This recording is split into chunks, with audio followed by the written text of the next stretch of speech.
అమ్మవారి ఆరాధన విధానంలో బీజాక్షరాలకి ఎక్కువ ప్రాధాన్యత ఉంటుంది. అమ్మవారి పాదములు పట్టుకుంటే ఏమవుతుంది?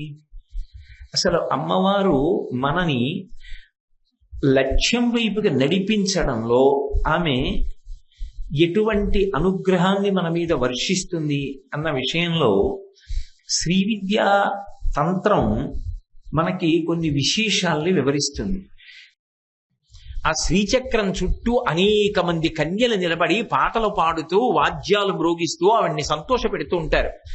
దాన్ని పూజ చేయడం బాగా శాస్త్రం తెలిసి ఉండి గురుముఖత తెలుసుకుని చేయవలసి ఉంటుంది. అంతే ఫలితం తేలిక మార్గం. మీనాక్షి అమ్మవారి మూర్తి ఒకటి పెట్టుకుని అమ్మా అన్న అదే శ్రీచక్రం. ఎవరి స్థాయిని బట్టి వారు ఉపాసన చేస్తారంతే. అమ్మా అని పిలవగలిగిన పిల్లవాడికి ఆవిడ అమ్మే. అమ్మా అండం రాలేదు, అమ్మ అమ్మ అంటున్నాడు. అయినా ఎంతో ప్రేమగా పలుకుతుంది. నీ శక్తిని బట్టి నువ్వు ఆరాధన చేస్తే చాలు, అక్కర్లేని దానికి గెంతకుండా ఉంటే చాలు. సాక్షాత్తుగా అమృత విద్యాస్వరూపులై ఉంటారు. శ్రీ విద్య అనేటటువంటి మాటకు అర్థం ఏమిటంటే అమ్మవారికి సంబంధించినటువంటి విద్య అని.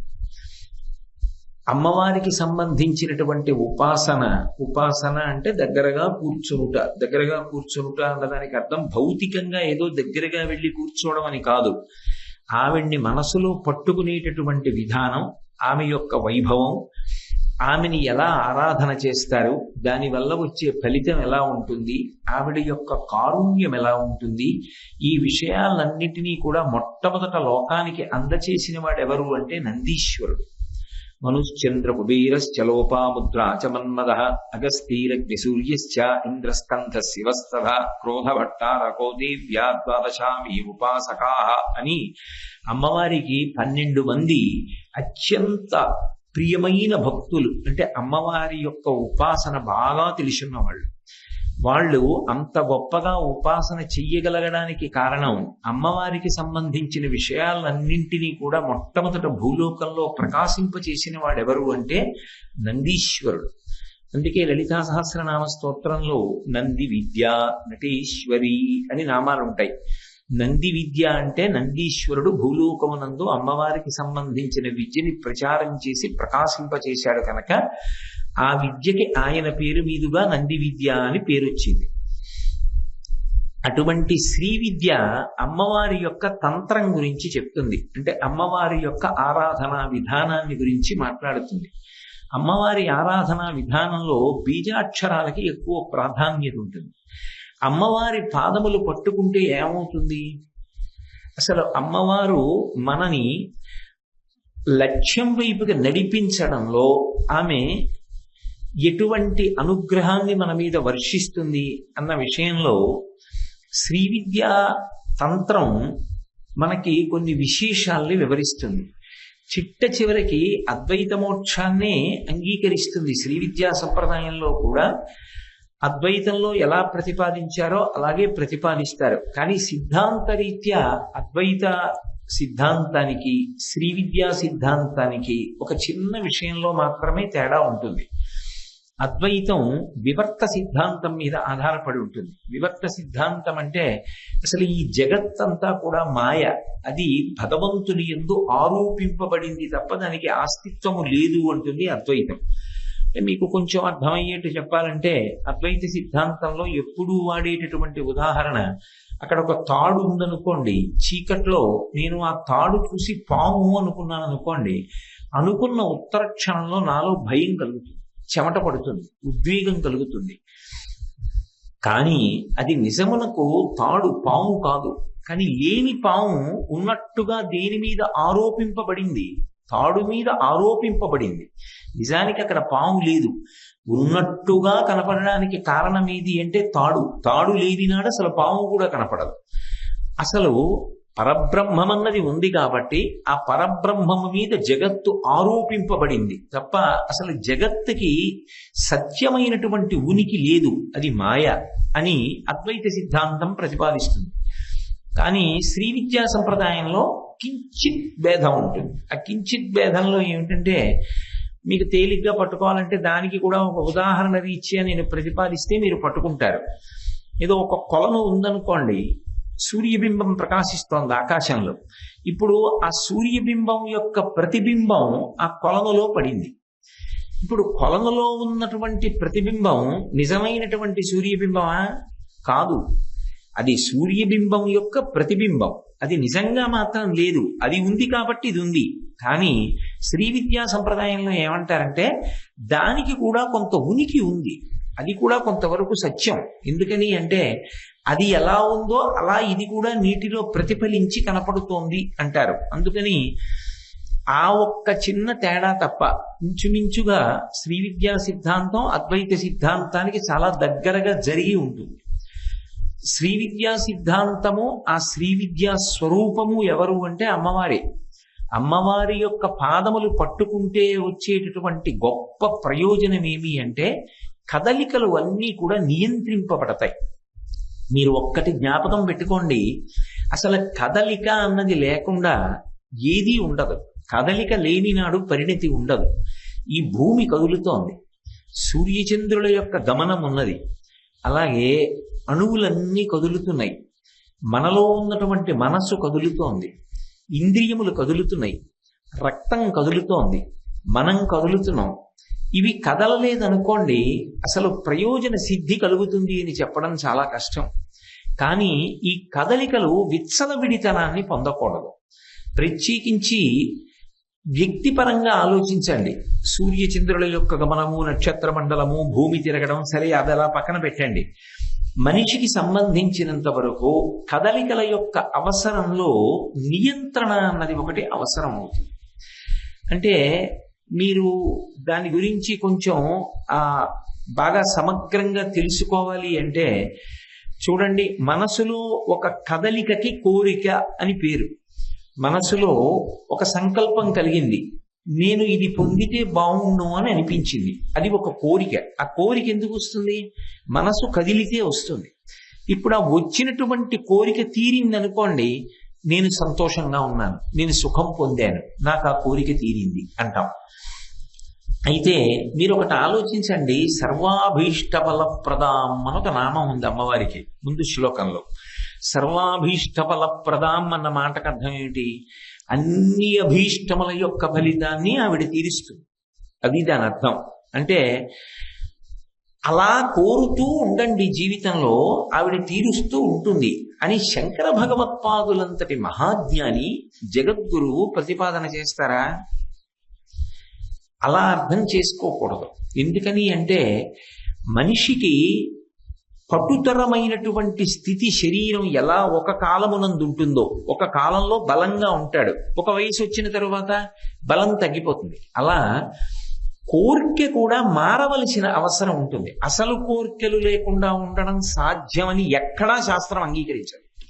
అలా అంగీకరించారనుకోండి, అసలు భగవంతుడు భగవద్గీతలో ఒక మాట అనకూడదు. ఆర్తో జిజ్ఞాసురర్థార్థి జ్ఞానీచ భరతర్షభ, ఈ మాట ఆయన అనకూడదు.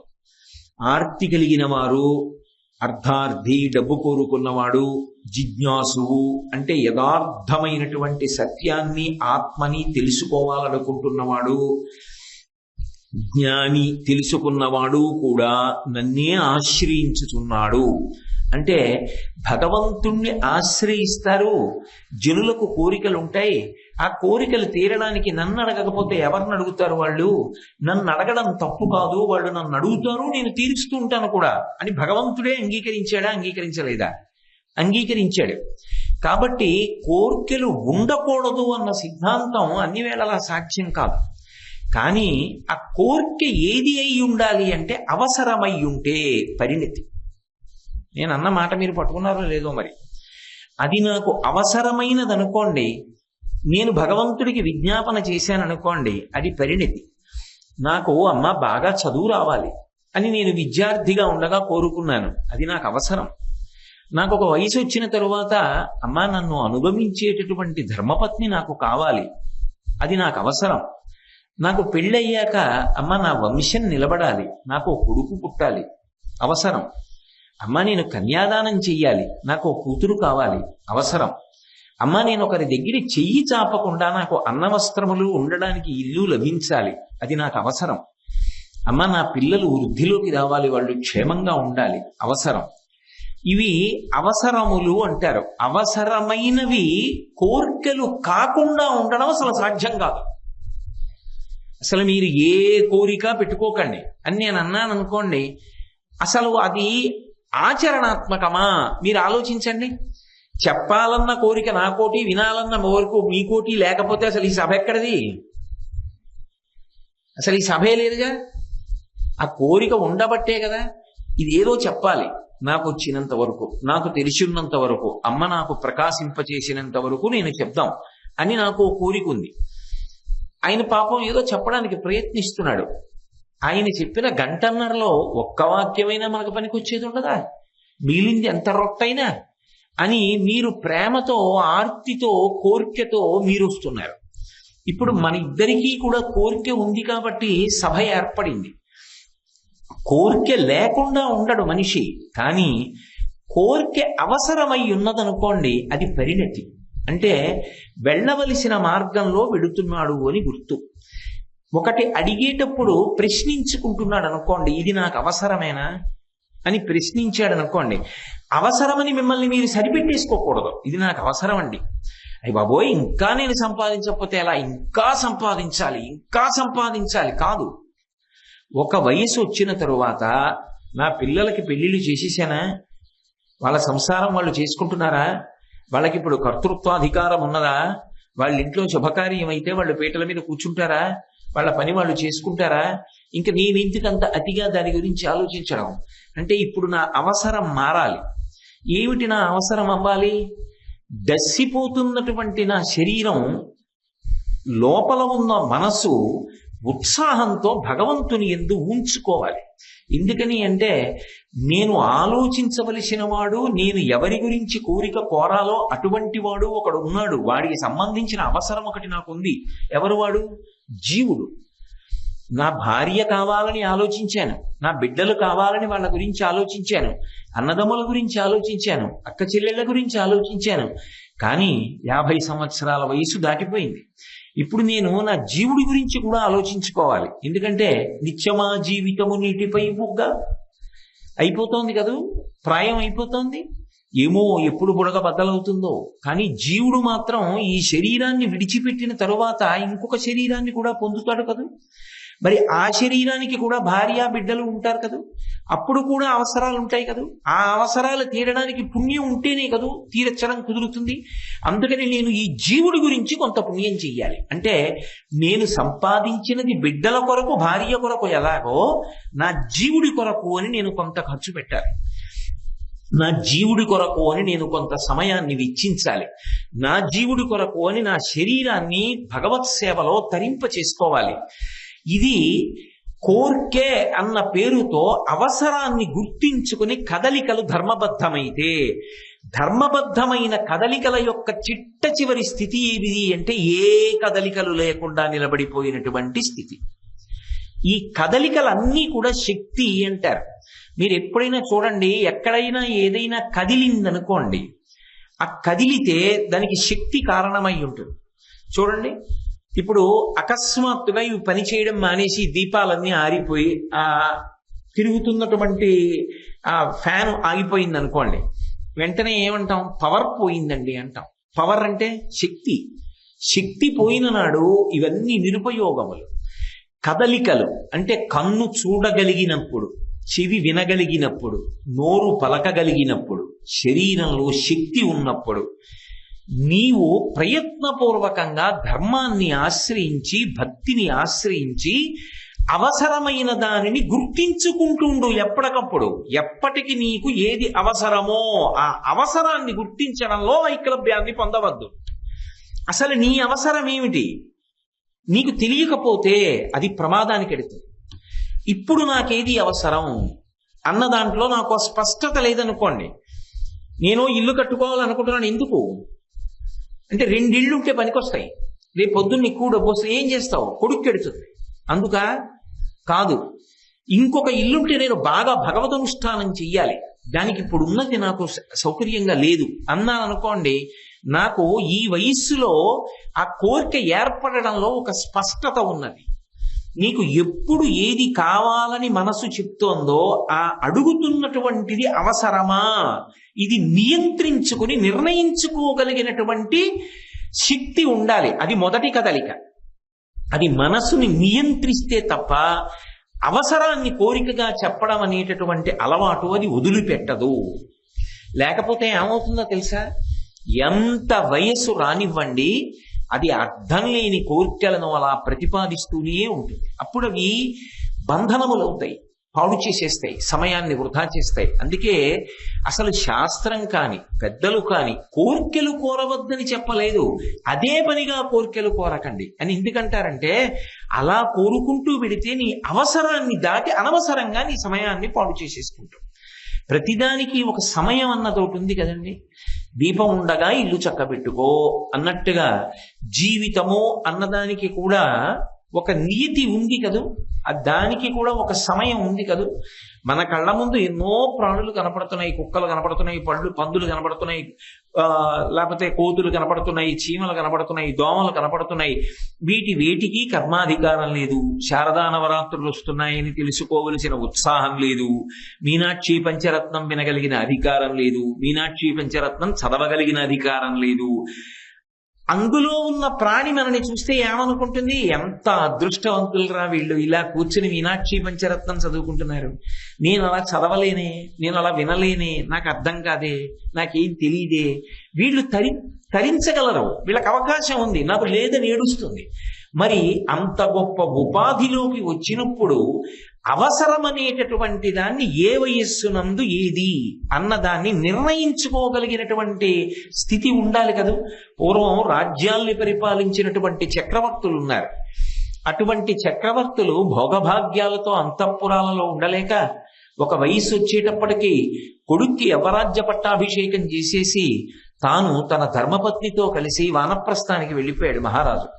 తపస్సు చేసుకుంటూ శరీరాన్ని త్యజించి ఊర్ధ్వలోకవాసం కోసం వెళ్ళిపోయారు. ఎందుకని అంటే ఒక కాలమునందున్న అవసరం వేరొక కాలమునందు అవసరం కాదు. ఇప్పుడు అవసరం మనసు పరిపూర్ణంగా దీని మీద పెట్టి మాట్లాడటం. ఒక 2 గంటలు పోయిన తర్వాత ఆకలేస్తుంటే అదే పనిగా నేను మీనాక్షి పంచరత్నం చెప్తాననకూడదు. అప్పుడు ఈ శరీరాన్ని పోషించడం అవసరం. బడలిపోయిన శరీరాన్ని నిద్రపుచ్చడానికి అవకాశం ఇవ్వడం అవసరం. ఎప్పుడెప్పుడు ఏది అవసరమో అది శరీర పోషణ యందు మనస్సుని ధార్మికంగా నిలబెట్టుట యందు అది అవసరమా, దీనిని పరిణతి అంటారు. ఈ పరిణతి ఇవ్వగలిగినది ఎవరో తెలుసా, అమ్మవారు. ఆ పరిణతి రాలేదనుకోండి, జీవుడు ఏమైపోతాడంటే ఎప్పుడు సుఖాపేక్షతో ఉండిపోతాడు. ఎప్పుడు వాడికి ఏది సుఖం అనిపిస్తూ ఉంటుందో అది కావాలని అడుగుతూ ఉంటాడు. కానీ దాని వలన అంతిమ ప్రయోజనం ఎలా పొందుతాడు? పొందడు. అందుకని కదలికలన్నీ ధర్మం. అందుకే మీరు చూడండి, ప్రతి కదలిక ధర్మము చేత కట్టుబడాలి. అందుకే ధర్మిణి, ధర్మవర్ధిని అని ఆవిడికి పేర్లు లలితా సహస్రనామ స్తోత్రంలో.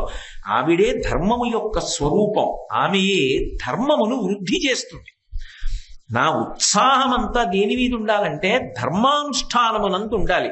అందుకే ఏ వయస్సులోనూ కూడా మనిషికి అసలు ఏ కాలక్షేపం లేనటువంటి పరిస్థితి లేదు. ఎందుచేత అంటే బ్రతికున్నంత కాలము ధర్మము అన్నది ఒకటి ఉంది. ఆ ధర్మానుష్ఠానానికి కాలం సరిపోతుంది. కాబట్టి కదలికలు ధర్మం. మీకు ఉదాహరణకి నేను పదే అదే ఉదాహరణ చెప్తున్నా మీరు బాగా పట్టుకోవడం కోసం. ఒక వయసు వచ్చిన తరువాత భగవంతుడి మీద మనసు పెట్టాలి. ప్రయత్నపూర్వకంగా నేను సంపాదించుకోకపోతే ఇది వెళ్ళిపోయే సమయం దగ్గరికి వస్తోంది, ఉన్నన్నాళ్ళు ఉండదన్నది ఖాయం కదా. 50 సంవత్సరములు గడిచిపోయాయి, ఉన్నది 50 ఏళ్ళు, ఇంకొక 50 ఏళ్ళు ఉంటుంది, ఖచ్చితంగా నమ్మకం లేదు. కాబట్టి ఉన్నన్నాళ్ళు ఇంక అవకాశం లేదు. అంటే ఒక ప్రమాద పతాకం ఎగిరిందా, దీన్ని జాగ్రత్తగా వాడవలసిన అవసరం ఉందా? కాబట్టి ఇప్పుడు కదలికలన్నీ ధర్మము చేత ముడిపడాలి.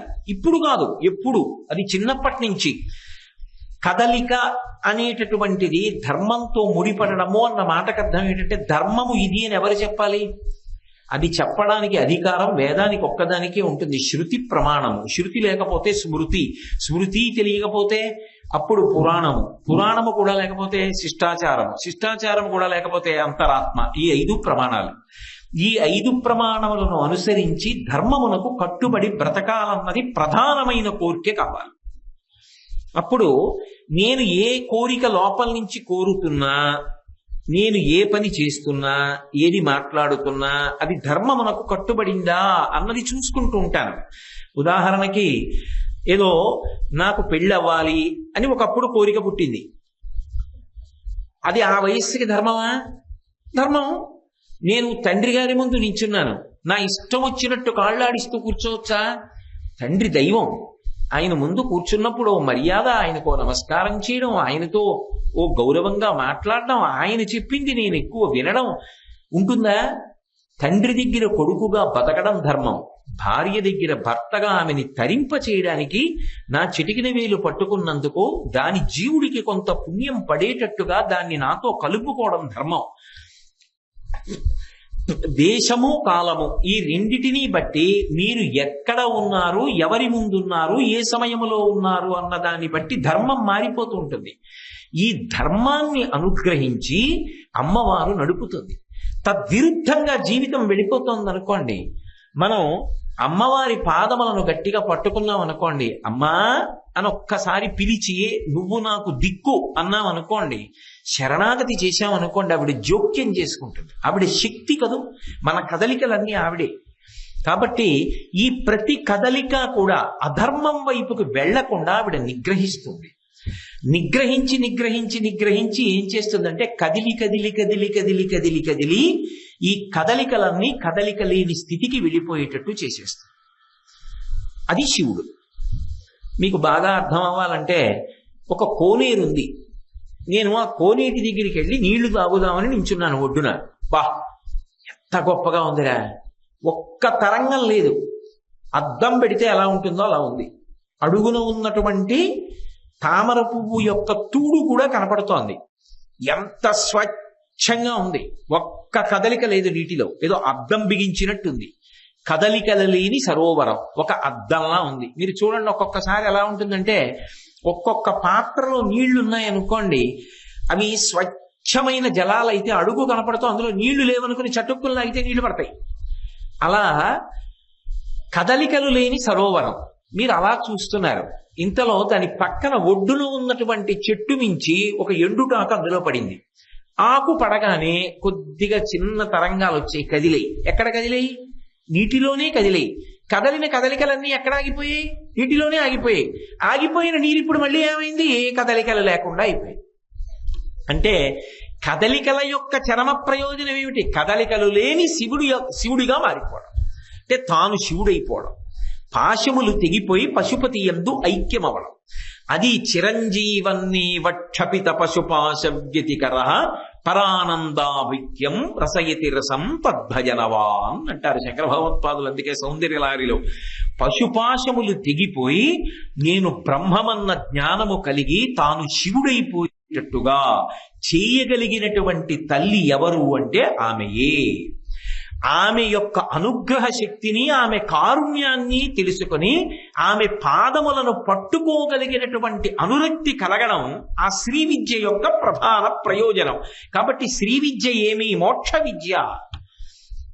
అది దేనికి పనికొస్తుంది అంటే మోక్షానికి పనికొస్తుంది. శ్రీకారం మంగళత్వానికి ప్రతీక, పరమ మంగళప్రదమైనటువంటి విద్య.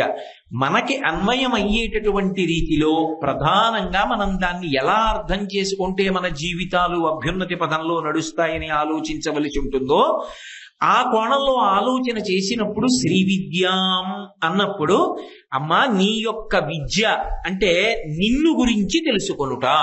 నిన్ను గురించి తెలుసుకోవడం ఏమవుతుంది? నా యొక్క కదలికలను నియంత్రిస్తుంది. నా మనసులో కదలికలు కోరికలు, పైన శరీరం యొక్క కదలికలు ధర్మం. ఇప్పుడు ధర్మం కదలిక ముడిపడతాయి, లోపల కోర్కెలు అవసరాలతో ముడిపడతాయి. ఇవి అన్నీ కలిపి ఆఖరికి వెళ్ళి ఏమీ లేని స్థితికి వెళ్ళిపోతాయి. ఏ కోరిక లేదు, ఏ అవసరం లేదు, ఇంకా నాకు ఏ అవసరం లేదు. చూడండి, కందుకూరి శివానందమూర్తి గారు మహానుభావుడు ఈ మధ్యనే వరంగల్లో శరీరాన్ని విడిచిపెట్టారు. ఆయన శరీరం పతనం అయిపోతుంది అన్న స్థితికి వెళ్ళిపోయారు. ఆయన తెలుసుకున్నారు, నా శరీరం ఇంకెంతో కాలం ఉండదు అని గమనించారు. అది మహానుభావుడు ఆయన పొందినటువంటి అదృష్టం. విశాఖపట్నం ఆశ్రమంలో బయలుదేరి ఓరుగల్లు వెళ్ళిపోయారు.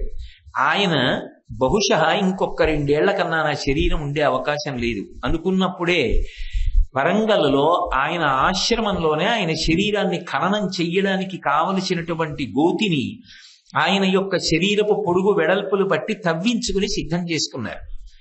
ఆయన అక్కడికి వెళ్ళిన తర్వాత కొడుకుని వాళ్ళని పిలిచారు.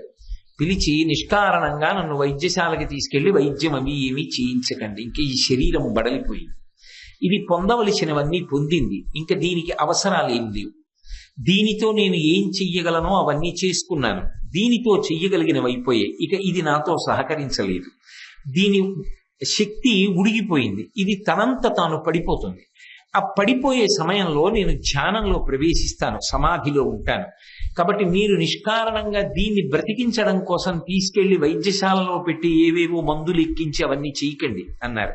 అందరూ అలా ఉండమని నేను ప్రతిపాదించట్లేదు, అదే సమయంలో ఉండగలరని నేను ప్రతిపాదించట్లేదు.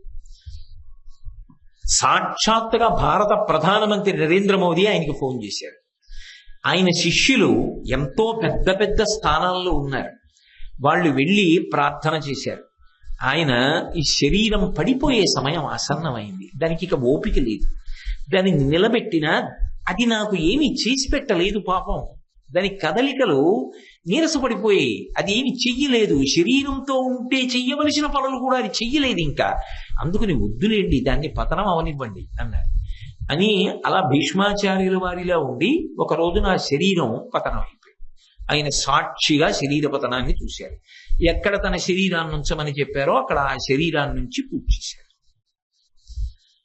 ఇది ఎప్పటి అవసరాన్ని అప్పటికి గమనించారు, గమనించి అలా వదిలిపెట్టారు. అయితే నేను చెప్పినంత తేలిక కాదు, అలా అందరినీ చెయ్యమని ఉపదేశం చేయడము సాధ్యం కాదు. అసలు నేను ఆ స్థాయికి వెళ్ళానని చెప్పడం కన్నా అబద్ధం ఇంకొకటి లేదు.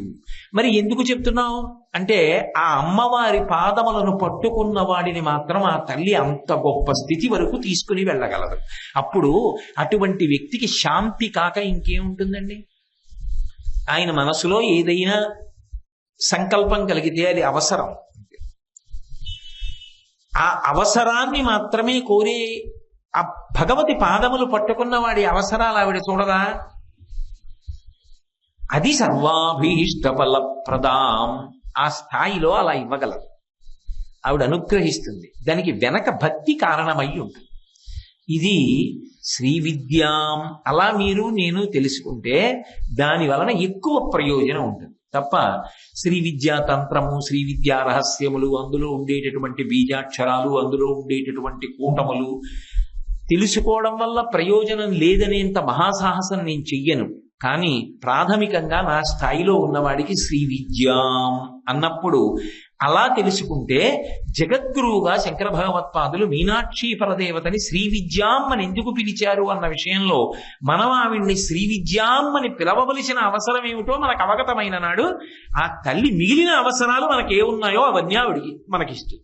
మనం అంత స్థాయిలో తెలుసుకోవలసిన అవసరం మనకు ఉంది అని ఆవిడ అనుకుంటే ఆ అవసరాన్ని ఆవిడ తీర్చి అంత విద్వాంసుణ్ణి చేస్తుంది. కాబట్టి ఈ స్థాయిలో ముందు తెలుసుకుంటే ఆ పై మెట్లు ఆవిడ ఇది నిచ్చెన. మెట్టు మీద మెట్టు ఎక్కితే మేడెక్కవచ్చని తెలుసుకుంటే మొదటి మెట్టు మీద కాలేసి కర్ర పట్టుకుని రెండో మెట్టు ఎక్కడం నేర్చుకుంటే ఆ తర్వాత మేడెక్కడం వస్తుంది కాదు. కాబట్టి శ్రీ విద్యాం అంటే మోక్ష విద్యాస్వరూపము, అది ఆ తల్లియే. అలాగే అందుకే నేను మీకు మనవి చేసే ఈ 3వ శ్లోకంలో శంకరాచార్యుల వారు కొంచెం గంభీరమైన విషయాన్ని ప్రతిపాదన చేస్తున్నారు అన్నాను. మొట్టమొదట్లో వాళ్ళు దిద్దుతారు, ఆలు దిద్దడం బాగుందండి, నాకు ఆలు వచ్చేసే, ఇంక నేను ఆలే దిద్దుకుంటాను, మళ్ళీ నాకు కాకాలు నేర్పకండి, గుణింతాలు నేర్పకండి అంటే ఎలా? జీవితం అంతా చదువుతూనే ఉండాలి, తెలుసుకుంటూనే ఉండాలి. అసలు అలా 2 శ్లోకాల్లో మీరు అమ్మవారి వైభవం, అమ్మవారి కాంతి, అమ్మవారి ఉపకారం ఇవి తెలుసుకున్నారు. ఇప్పుడు ఆవిడ వలన మీరు ఏ నియంత్రణ కోరుకుంటున్నారని మీ అవసరాలు ఏమిటో కూడా మీరు తెలుసుకొని దానితో అనుసంధానం అవ్వాలని కదా జగద్గురువుల యొక్క ఆలోచన. అందుకని శ్రీ విద్యాం శివవామ భాగ నిలయాం. శంకరాచార్యుల వారు ఎవరి పంచరత్నంలో మాట్లాడుతున్నారు? దీన్ని మీనాక్షి పంచరత్నంలో మాట్లాడుతున్నారు. మీనాక్షి పరదేవత దేవాలయంలో మధురైలో అర్ధనారీశ్వర మూర్తి ఒకటి ఉంది. ఒక దేవాలయంలో ఉమామహేశ్వర మూర్తి అని పక్కన ఉంటుంది, దాని పక్కనే అర్ధనారీశ్వర మూర్తి ఉంటుంది. ఆ శిల్పం బహుచాతుర్యంతో ఉంటుంది. మిగిలిన దేవాలయాల్లో ఉండేటటువంటి అర్ధనారీశ్వర స్వరూపానికి మీనాక్షి దేవాలయంలో ఉండే రూపానికి ఒక ప్రధానమైన వ్యత్యాసం ఉంటుంది. ఏమిటి ఆ వ్యత్యాసం అంటే, శంకరుడు నిలబడి ఉంటాడు. శంకరుడి యొక్క కుడి భాగం అంతా పురుషస్వరూపంగా ఉంటుంది. అందుకని ఇలా పట్టుకుంటే పైన ఆయన చేతిలో ఆ గొడ్డలి ఉంటుంది. ఆ చేతిలో ఆయన ఆ గండ్రగొడ్డలి పట్టుకుంటాడు కదా, పరశువు పట్టుకుంటాడు, అందుకని గండ్రగొడ్డలు ఉంటుంది. ఈ కింద చెయ్యి ఇలా అభయహస్తం పడతాడు. అప్పుడు ఇటు 2 చేతులు ఉన్నప్పుడు అటు ఎన్ని చేతులు ఉండాలి? 2 చేతులు ఉండాలి. ఉండవు, ఒక్క చెయ్యే ఉంటుంది. ఎందుకని అంటే యువతల వైపు స్త్రీ స్వరూపంగా ఉంటుంది. స్త్రీ స్వరూపం అని స్పష్టంగా గుర్తుపట్టడానికి ఆధారం కుచాభ్యాం ఆనమ్రం అని శంకరాచార్యులు వారే అంటారు. స్త్రీ పురుష శరీరముల మధ్య ప్రధాన వ్యత్యాసమైనటువంటి స్థలము ద్యోతకమవుతూ ఉంటుంది. దాని చేత ఇది అమ్మవారి శరీరం అని తెలుస్తుంది. అమ్మవారి శరీరంలో మీనాక్షి ఇలా చెయ్యి ఎలా కిందికి వేలాడవేసి ఉంచుతుందో అలా చెయ్యి వేలాడవేసి ఉంచుతుంది. పై చెయ్యి ఉండదు. కాబట్టి 2 మూర్తులు, చేతులు మాత్రం 4 ఉండవు, 3 ఉంటాయి మీనాక్షి దేవాలయం. మీరు ఆ శిల్పాన్ని చాలా జాగ్రత్తగా పట్టి చూడాలి. అంటే ఎందుకు అలా పెట్టారు అంటే అందులో మీకు ఒక పెద్ద రహస్యాన్ని దాచారు. శంకరాచార్యుల వారు మీనాక్షి దేవత గురించి మాట్లాడుతున్నారు. కాబట్టి అన్వయం కూడా ఎందులోకి చేయవలసి ఉంటుంది? మీనాక్షి దేవాలయంలో మూర్తికి అన్వయం చేయవలసి ఉంటుంది. తత్వత అర్ధనారీశ్వర స్వరూపమైన అంటే 2 చేతులు అటు 2 చేతులు కూడా ఉన్నాయనుకోండి, 2 వచ్చి కలుసుకున్నాయి. ఒక దాంట్లో సగం పోయి ఈవిడలో సగం తగ్గిపోయి ఇందులో సగం ఏకమైపోతే అప్పుడు అది ఒకటయింది అని ప్రతిపాదన చేయవలసి ఉంటుంది. అదే అసలు అర్ధనారీశ్వర స్వరూపం అంటే కాదు. అందులో ప్రధానంగా తెలుసుకోవలసినటువంటి విషయం ఏమిటంటే, ఆయన అన్నాను అనుకోండి, ఎవరు? శివుడు. ఆయన శివుడు, మనకెవరు? తండ్రి. ఆమె మీనాక్షి, మనకెవరు? అమ్మ. ఇప్పుడు అమ్మ స్త్రీ, అయ్యా పురుషుడు. పురుషుడులో స్త్రీ, స్త్రీలో పురుషుడు. లోకంలో సాధ్యమా? ఉంటారా? ఉండరు. వాళ్ళు పురుషులు, వీళ్ళు స్త్రీలు అని చెప్పాలంతే. అంతేగాని వారిలో స్త్రీత్వం ఉంది, వీరిలో పురుషతత్వం ఉన్నది అని అనడం సాధ్యం కాదు. కానీ శంకరుడి విషయంలో అది సాధ్యం.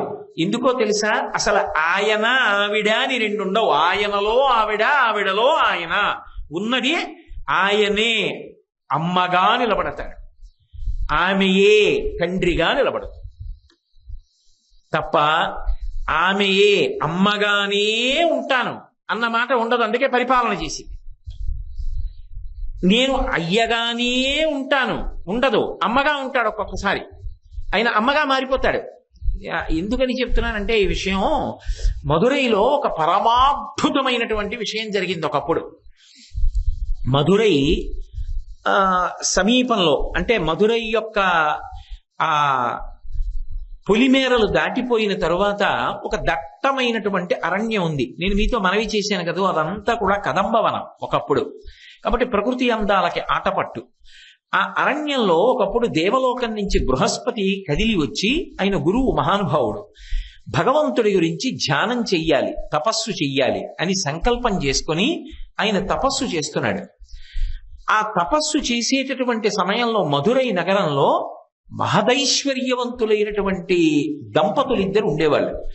వాళ్ళిద్దరి పేర్లు కూడా చిత్రంగా శివ శివ, హంస హంసిని, భవ భవాని అన్నట్టుగా దంపతుల పేర్లు కూడా కలిసిపోయాయి. ఎందుకని అంటే ఆయన పేరేమో సాహలస్, ఆవిడ పేరేమో సాహలిస్. ఇద్దరి పేర్లు అంత దగ్గరగా కలిసిపోయి ఉండేవి. ఇద్దరూ అనుకూలమైన దాంపత్యం. వాళ్ళిద్దరికీ సంతానం కలిగింది. మహదైశ్వర్యవంతుల యొక్క బిడ్డలు కదూ, ఆ పిల్లలకి చిన్నతనం నుంచి విపరీతమైనటువంటి అహంకారం. విపరీతమైనటువంటి అహంకారం ఏం చేస్తుందంటే అవతల వాణ్ణి ఈసడిస్తుంది. అహంకారానికి ఉన్న లక్షణం ఏంటంటే ఎవరి గురించి మీరు చెప్పండి వాడా అంటాడంతే ముందు తప్ప ఓ ఆయన అనలేడు. అహంకారానికి ఉండేటటువంటి లక్షణం ఏమిటంటే అసలు అవతల వారిలో ఉన్నటువంటి ఒక్క మంచిని కూడా గుర్తించనివ్వదు. గుర్తించనివ్వక ఈసడిస్తుంది, చులకన భావంతో మాట్లాడింపజేస్తుంది. అలా మాట్లాడించడం వలన అప్రయోజనం ఎవరికి కలుగుతుంది? వాళ్ళు ఎవరిని ఉద్దేశించి అన్నారో వాళ్ళకి కలగదు. ఎందుకో చెప్పనా? వాడా అన్నాడు అనుకోండి, అదొక మహానుభావుడి గురించి. ఆయన గొప్పతనం తగ్గుతుందా? ఆయన గొప్పతనం తగ్గదు, ఆయన అలాగే ఉంటాడు. ఆయన ఎలా ఉన్నాడో ఆయన అలాగే ఉన్నాడు. కానీ యుక్తాయుక్త విచక్షణ లేకుండా అనడం వల్ల రెండు నష్టాలు సంభవిస్తాయి. ఒకటి, నువ్వు తగ్గిపోతూ ఉంటావు. నువ్వు అసలు ఎవరి యందు మంచిని చూడలేకపోతున్నావు కాబట్టి అందరూ నీ దృష్టిలో తక్కువే, నువ్వు ఒక్కడివే ఎక్కువ. అదొక ప్రమాదకరమైన పోకడ. రెండవది ఏమవుతుందో తెలుసా? నీతో కలిసి ఉండడానికి, నీతో పంచుకోవడానికి, నీకు చెప్పడానికి, నిన్ను ఉపయోగించుకోవడానికి జనులు ఇష్టపడరు. దగ్గరకు పిలిచి అయ్యా నా విషయం ఇదండి, నాకు ఈ కష్టం ఉందండి, నాకు ఇదిగో ఇలా ఇంతవరకు నా శక్తి అండి అని చెప్పరు. ఎందుకో తెలుసా? వాడికి చెప్తే ఏం చేస్తాడరా? చులకన చేసి మాట్లాడతాడు. వాడితో ఎందుకురా పంచుకోవడం అంటారు. రెండు, ఒక కార్యం చేస్తున్నారనుకోండి మీరు, అహంకారగ్రస్తుడైన వ్యక్తిని చేర్చుకోరు దగ్గరికి. ఎందుకని అంటే వాడు చెప్పిన మాట వినడం. ఎవరు చెప్పిన మాట వినకపోవడం ఒక ఎత్తు అయితే, మీ అందరికీ ఏం తెలుసు, నీ చెప్పినట్టు మీరు చేయండి అంటాడు. అది ప్రమాదం. అసలు ముందు అందరినీ కలుపుకుని చేస్తే రాముడు అవుతాడు. అందరినీ కలుపుకుని చేయడం కాదు, మీకందరికీ ఏం తెలుసు, నేను చెప్పినట్టు మీరు చేయండి అన్నారు అనుకోండి, అది నాయకత్వం కాదు, అది ప్రమాదకరమైన పోకడ. అందులో ఒక అర్ధరహితమైనటువంటి అహంకారం ఉంది. ఇప్పుడు అటువంటి వ్యక్తిని ఏం చేస్తారంటే కలుపుకోరు. ఎందుకు కలుపుకోరంటే, అయ్య బాబోయ్ వీడిని తీసుకొచ్చి మనం పెట్టామంటే వీడు అందరినీ ఈసడిస్తాడు, కార్యం జరగదు. ఆ అహంకారం లేని వాళ్ళు, ఆ నెమ్మది ఉన్నవాళ్ళు, ఆ మంచితనం ఉన్నవాళ్ళు, ఆ చెప్పిన మాట వినేటటువంటి వాళ్ళు ఎవరో వాళ్ళని పెట్టుకుంటారు. కానీ పెద్ద స్థానంలోకి చటుక్కుని ఎవరిని పడితే వాళ్ళని తీసుకెళ్లి పెట్టేశారనుకోండి, ఆ పరిణితి లేని వాళ్ళని, వాడు అందరి మీద అహంకారానికి పోతే లేనిపోతే ఇబ్బంది రాదు, అది పెట్టిన వాడికి అప్రతిష్ట. అందుకని చేర్చుకోరు అసలు సమూహంలోకి. అప్పుడు ఆయనకి ఏమయ్యే అవకాశాలు పోతాయి. ఇది ప్రమాదం. భగవంతుడు ఎందుకు జోక్యం చేసుకుంటాడన్న దాన్ని మీరు బాగా గమనించాలి. ఇప్పుడు ఈ పిల్లలు అహంకారగ్రస్తులయ్యారు, ఐశ్వర్యవంతుడి బిడ్డలు. అందుకని వాళ్ళకి ప్రతీదీ చులకనగా కనపడుతుంది. వాళ్ళు ఒక రోజున వేట కోసమని అరణ్యంలోకి వచ్చారు. అదో దుర్బుద్ధి, ప్రాణిని చంపడం, సంతోషించడం. అరణ్యానికి వస్తే బృహస్పతి తపస్సు చేసుకుంటున్నాడు. ఓ మహానుభావుడు తపస్సు చేసుకుంటున్నాడు, ధ్యానం చేసుకుంటున్నాడు. ఓ నమస్కారం, పోను నమస్కారం చేయవా? ఎవరో ఏదో తపస్సు చేసుకుంటున్నారు, వెళ్ళిపోవచ్చు. చూడరా ఎలా చేస్తున్నాడో, ఆ గడ్డాలు చూడరా, ఆ బొట్టు చూడరా, ఎడు ఎలా కూర్చున్నాడో చూడరా. అన్నీ ఈసడింపే, అన్నీ తక్కువే. కాబట్టి ఇప్పుడు ఏం చేశారంటే బృహస్పతిని ఈసడించారు, తక్కువ చేసి మాట్లాడారు. మాట్లాడి ఆ దగ్గరలో వాళ్ళకి రాళ్లు దొరికితే రాళ్లు తీసి కొట్టారు. ఎందుకు అంటే వీళ్ళలా తిరగట్లేదని. ఏమైనా అర్థం ఉందా దానికి? కాబట్టి ఆయన్ని రాళ్లు పెట్టి కొట్టారు. ఆయన కదలలేదు, దెబ్బలు తగిలినా ఆయన ధ్యానంలో ఉన్నాడు. ఆయన మీద మట్టి చల్లారు, ఆ చెవుల్లో వాటిల్లో మట్టి పడింది. ఆయన ధ్యానం నుంచి భంగం అయ్యాడు. ఆయన లేచి కళ్ళు తెరిచి చూశాడు. ఐశ్వర్య మదోన్మత్తులై ఎలా ప్రవర్తించాలో తెలియకుండా ప్రవర్తిస్తున్నారు. కాబట్టి మీకు శాపం ఇస్తున్నాను. ఏ బుద్ధి లేకుండా ఒళ్ళు బలిసి తిరుగుతున్నాడంటారే లోకంలో, అలా పంది పిల్లలై పుట్టి అరణ్యంలో ఒక పందికి పిల్లలై పుట్టి తిరగండి. ఇప్పుడు ఆ తల వరకు ఉన్నటువంటి అహంకారం ఏమైపోయింది? కాళ్ళ వరకు దిగిపోయింది. ప్రమాదకరమైన పోకడలకు వెళ్ళడం చిట్ట చివరికి ఏం చేస్తుందంటే అంత ప్రమాదాన్ని ఎక్కడో పట్టుకొస్తుంది. అప్పుడు వెళ్ళి ఆయన కాళ్ళ మీద పడ్డారు. అయ్యా మా తప్పు మన్నించండి, మీరు సహృదయులు, మీరు తప్పితే మమ్మల్ని ఎవరు క్షమిస్తారన్నారు. ఆయన అన్నాడు, తప్పకుండా. మహాత్ముల యొక్క కోపం తాటాకు మంట. ఆయన అన్నాడు, తప్పకుండా. నేను కోరుకున్నది ఏది అంటే మీకు సద్బుద్ధి కలగాలని. మీరు పందికి పిల్లలు కావాలి అని శపించాను, కాబట్టి మీరు 12 మంది పంది పిల్లలు అవుతారు. కానీ మీ అదృష్టం ఏమిటంటే మీరు తప్పు తెలుసుకుని నా కాళ్ళ మీద పడ్డారు కదూ, మీకు తల్లి పందిగా పరమశివుడు వస్తాడు, వచ్చి మీకు పాలిచ్చి తల్లి అవుతాడు. దానివల్ల ప్రయోజనం ఏం పొందుతారో మీరు చూద్దురుగాను. ఓ ఉగ్రమైనటువంటి పంది, నాయక పంది ఉంది అరణ్యంలో. ఎక్కడైనా సరే ఓ 10 ఉంటే ఆ 10 బలమైంది ఎవరో అది నాయకుడు. అంటే మామూలు సామాన్య ప్రాణుల విషయంలో నేను చెప్పేది. కాబట్టి బలమైన పంది అది నాయకుడు, అదో స్త్రీ పందితో కలిసి ఉంది కాబట్టి అది రాణి. ఇప్పుడు ఈ 2 పందులకి 12 పిల్లలు పుట్టాయి. ఎవరు వాళ్ళు? గత జన్మలో అహంకారగ్రస్తులు. ఇప్పుడు 12 పిల్లలు అయ్యాయి. ఈ పిల్లలు ఏం చేస్తాయి? ఎప్పుడు అమ్మ యొక్క స్తనముల వంక చూస్తుంటాయి. పంది నడుస్తూ ఉంటుంది, ఇవి నడుస్తుంటాయి, పాలు తాగుతుంటాయి, అలా తిరుగుతున్నాయి. అప్పటికి మధురై రాజ్యాన్ని రాజరాజ పాండ్యన్ పరిపాలిస్తున్నాడు. ఆయన వేటకొచ్చాడు. వేటకొచ్చి ఎన్నో జంతువుల్ని వేటాడాడు. పందులన్నీ వెళ్ళి మహారాజుకి చెప్పాయి, మహారాజా ఎన్నో పందుల్ని కూడా కూల్చేశాడు, అడవి పందుల్ని. కాబట్టి మీరు మహారాజు మమ్మల్ని రక్షించాలి, మీరు యుద్ధానికి వెళ్ళాలన్నారు. రాణి పిల్లల్ని తీసుకెళ్లి ఓ పొదలో పెట్టి 12 పంది పిల్లల్ని తాను ఈ ఆడపంది కలిసి మహారాజు మీదకి యుద్ధానికి వెళ్ళాయి. చిరుత పులుల్ని కొట్టేసిన మహారాజు పందుల్ని కొట్టేడు. ఏదో యుద్ధం చేశాయి. ఆయన వాడి బాణములు వేసి 2 పందుల్ని చంపేశాడు. దిక్కులేని అడవి పంది పిల్లలవి. కానీ వాటి అదృష్టం ఏమిటంటే ఏ అహంకారానికి పోతేని బృహస్పతి గారి యొక్క శాపానుగ్రహం ఉంది వాటికి, అందుకే శాపమును అనుగ్రహం అంటారు. ఇప్పుడు వాటికి శివుడు గుర్తొచ్చాడు. మాకు తల్లి లేదు, శివ మాకు ఆకలేస్తోంది, దాహం వేస్తోందని లోపలి జీవుడు రోధించాడు. వెంటనే ఆలస్యం చేయలేదు, శివుడు ఆడపంది రూపాన్ని పొంది అడవిలోకి వచ్చాడు. విమానం మీద వచ్చి దిగిపోయి అందులో అడవిలో ప్రయాణం చేసి వచ్చి, పంది పిల్లలకి పాలు ఇవ్వడం తమాషాగా ఉంటుంది, పడుకుంటుంది 4 కాళ్ళు చాపి, ఆ శిరములన్నీ పట్టుకుని తాగుతుంటాయి పిల్లలన్నీ. ఈ పంది పిల్లలన్నీ శివుడి పాలు తాగాయి. పార్వతీదేవి చమత్కారంగా మీనాక్షి పరదేవత అరణ్యానికి వచ్చి చెక్కిట చేయి చేసి చేర్చి ఆశ్చర్యపోయి చూసింది. శివుడు తల్లయినాడు అని. అది అర్ధనారీశ్వర స్వరూపం అంటే అందుకు చెప్తున్నా. ఇప్పుడు శివుడు పురుషుడు, శివుడు తండ్రి అయినాడు అనాలా, శివుడు తల్లి అయినాడు సత్యమా? శివుడు తల్లి అయినాడు, ఆయన అవగలడు. ఆ కారుణ్యము, ఆయన పురుషుడు అని చెప్పినా ఆయన యందు మాతృదేవత యొక్క కారుణ్యం అంతా నిండి ఉంటుంది. కాబట్టి ఇప్పుడు ఆయన పాలిచ్చాడు. అవి శివుడు తల్లిగా వచ్చి ఇచ్చిన పాలు. వాటికి ఎంత జ్ఞానం వస్తుంది? శివజ్ఞానం. అంత జ్ఞానం వచ్చింది. మీరు బొత్తిగా పంది పిల్లలుగా ఉంటే బాగుండంత జ్ఞానం పొంది మీరు మనుష్యులు కండి. కానీ మీరు గత జన్మలో చేసిన దోషం మీకు గుర్తుండాలి, లేకపోతే మళ్ళీ పాడవుతారు. అందుకని ముఖాలు పంది ముఖాలు ఉంటాయి, కింద శరీరం మనుష్య శరీరం ఉంటుంది అన్నాడు. అవి పరమ భక్తితో అరణ్యంలోనే శివధ్యానం చేస్తూ ఉన్నాయి. వాటికి తెలియని శాస్త్రం లేదు, అన్నీ వచ్చేసి. అవి అలా ఉండిపోతే ఉపయోగమే ఉంది? శివుడే మళ్ళీ రాజరాజ పాండ్యన్కి కలలో కనబడ్డాడు. మహారాజా, నీకు ఉత్తములైన మంత్రులు కావాలి. 12 పిల్లలు అరణ్యంలో పెరుగుతున్నారు. వాళ్ళకి నేను పాలిచ్చానది ఏం చెప్పలేదు. వాళ్ళు 12 పంది తలతో ఉంటారు. చీ అనకుసుమా, వాళ్ళ 12 మందిని పల్లకీలో తీసుకురా, నువ్వేం పరీక్షలు పెట్టక్కర్లా, వాళ్ళకి మంత్రి పదవులు ఇచ్చేయి, నీ రాజ్యము సుభిక్షంగా ఉంటుంది, వాళ్ళు అపారమైన జ్ఞాన సంపన్నులు అన్నాడు. వెంటనే పల్లకి పంపించాడు. 12 మంది వచ్చారు. 12 మందికి పదవులు ఇచ్చాడు. వాళ్ళ తేజస్సు, వాళ్ళ మేధాశక్తి, వాళ్ళ యొక్క శాస్త్ర పరిజ్ఞానం చూసి మధురైలో ఉన్నటువంటి వృద్ధులైనటువంటి మంత్రులు తమ పిల్లల్నిచ్చి పెళ్లిళ్ళు చేశారు. వాళ్ళు ఏ అహంకారం పొందకుండా శివభక్తితో రాజ్యపాలనలో తమ యొక్క మేధా సంపత్తిని అంతటినీ కూడా తోడుగా పెట్టి మహారాజుకి రాజ్యవృద్ధికి కారకులై తమ జీవితాల్ని తరింప చేసుకుని చిట్ట చివర శంకరుని యందు ఐక్యమైపోయారు.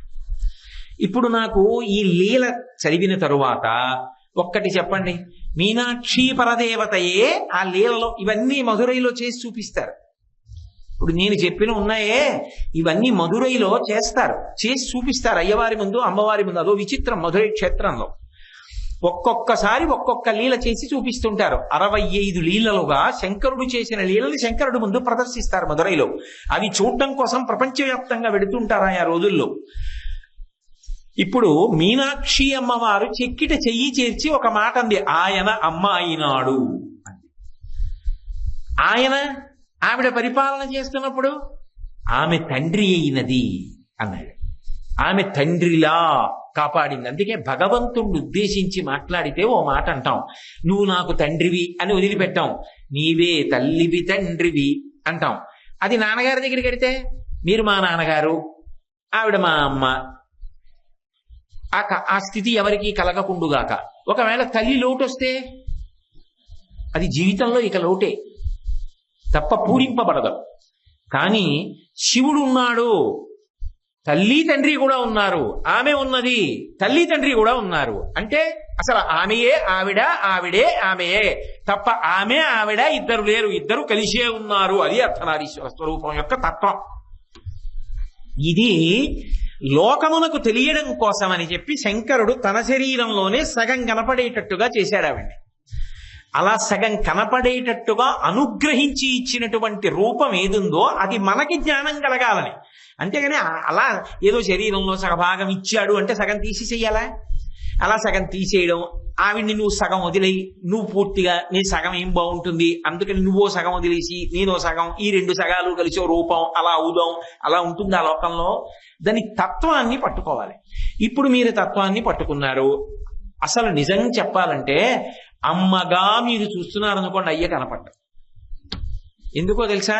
త్వయాహృత్వా వామం అని శంకరాచార్యులు వారు సౌందర్యలహరిలో శ్లోకం చేశారు. అమ్మవారు అయ్యవారు కలిసి కూర్చున్నారనుకోండి, ఆయన స్ఫటిక మణినిభం తెల్లగా ఉంటాడు, అమ్మవారు విపరీతమైన ఎరుపు కాంతితో ఉంటుంది. తెల్లటి కాంతిని ఎర్రటి కాంతి కప్పేస్తుందా? కప్పేదా? కప్పేసింది అనుకోండి, ఏడంటే తెల్లగా శంకరుడు ఉండాలి కదా, ఏడంతా ఎర్రగానే ఉందంటారు.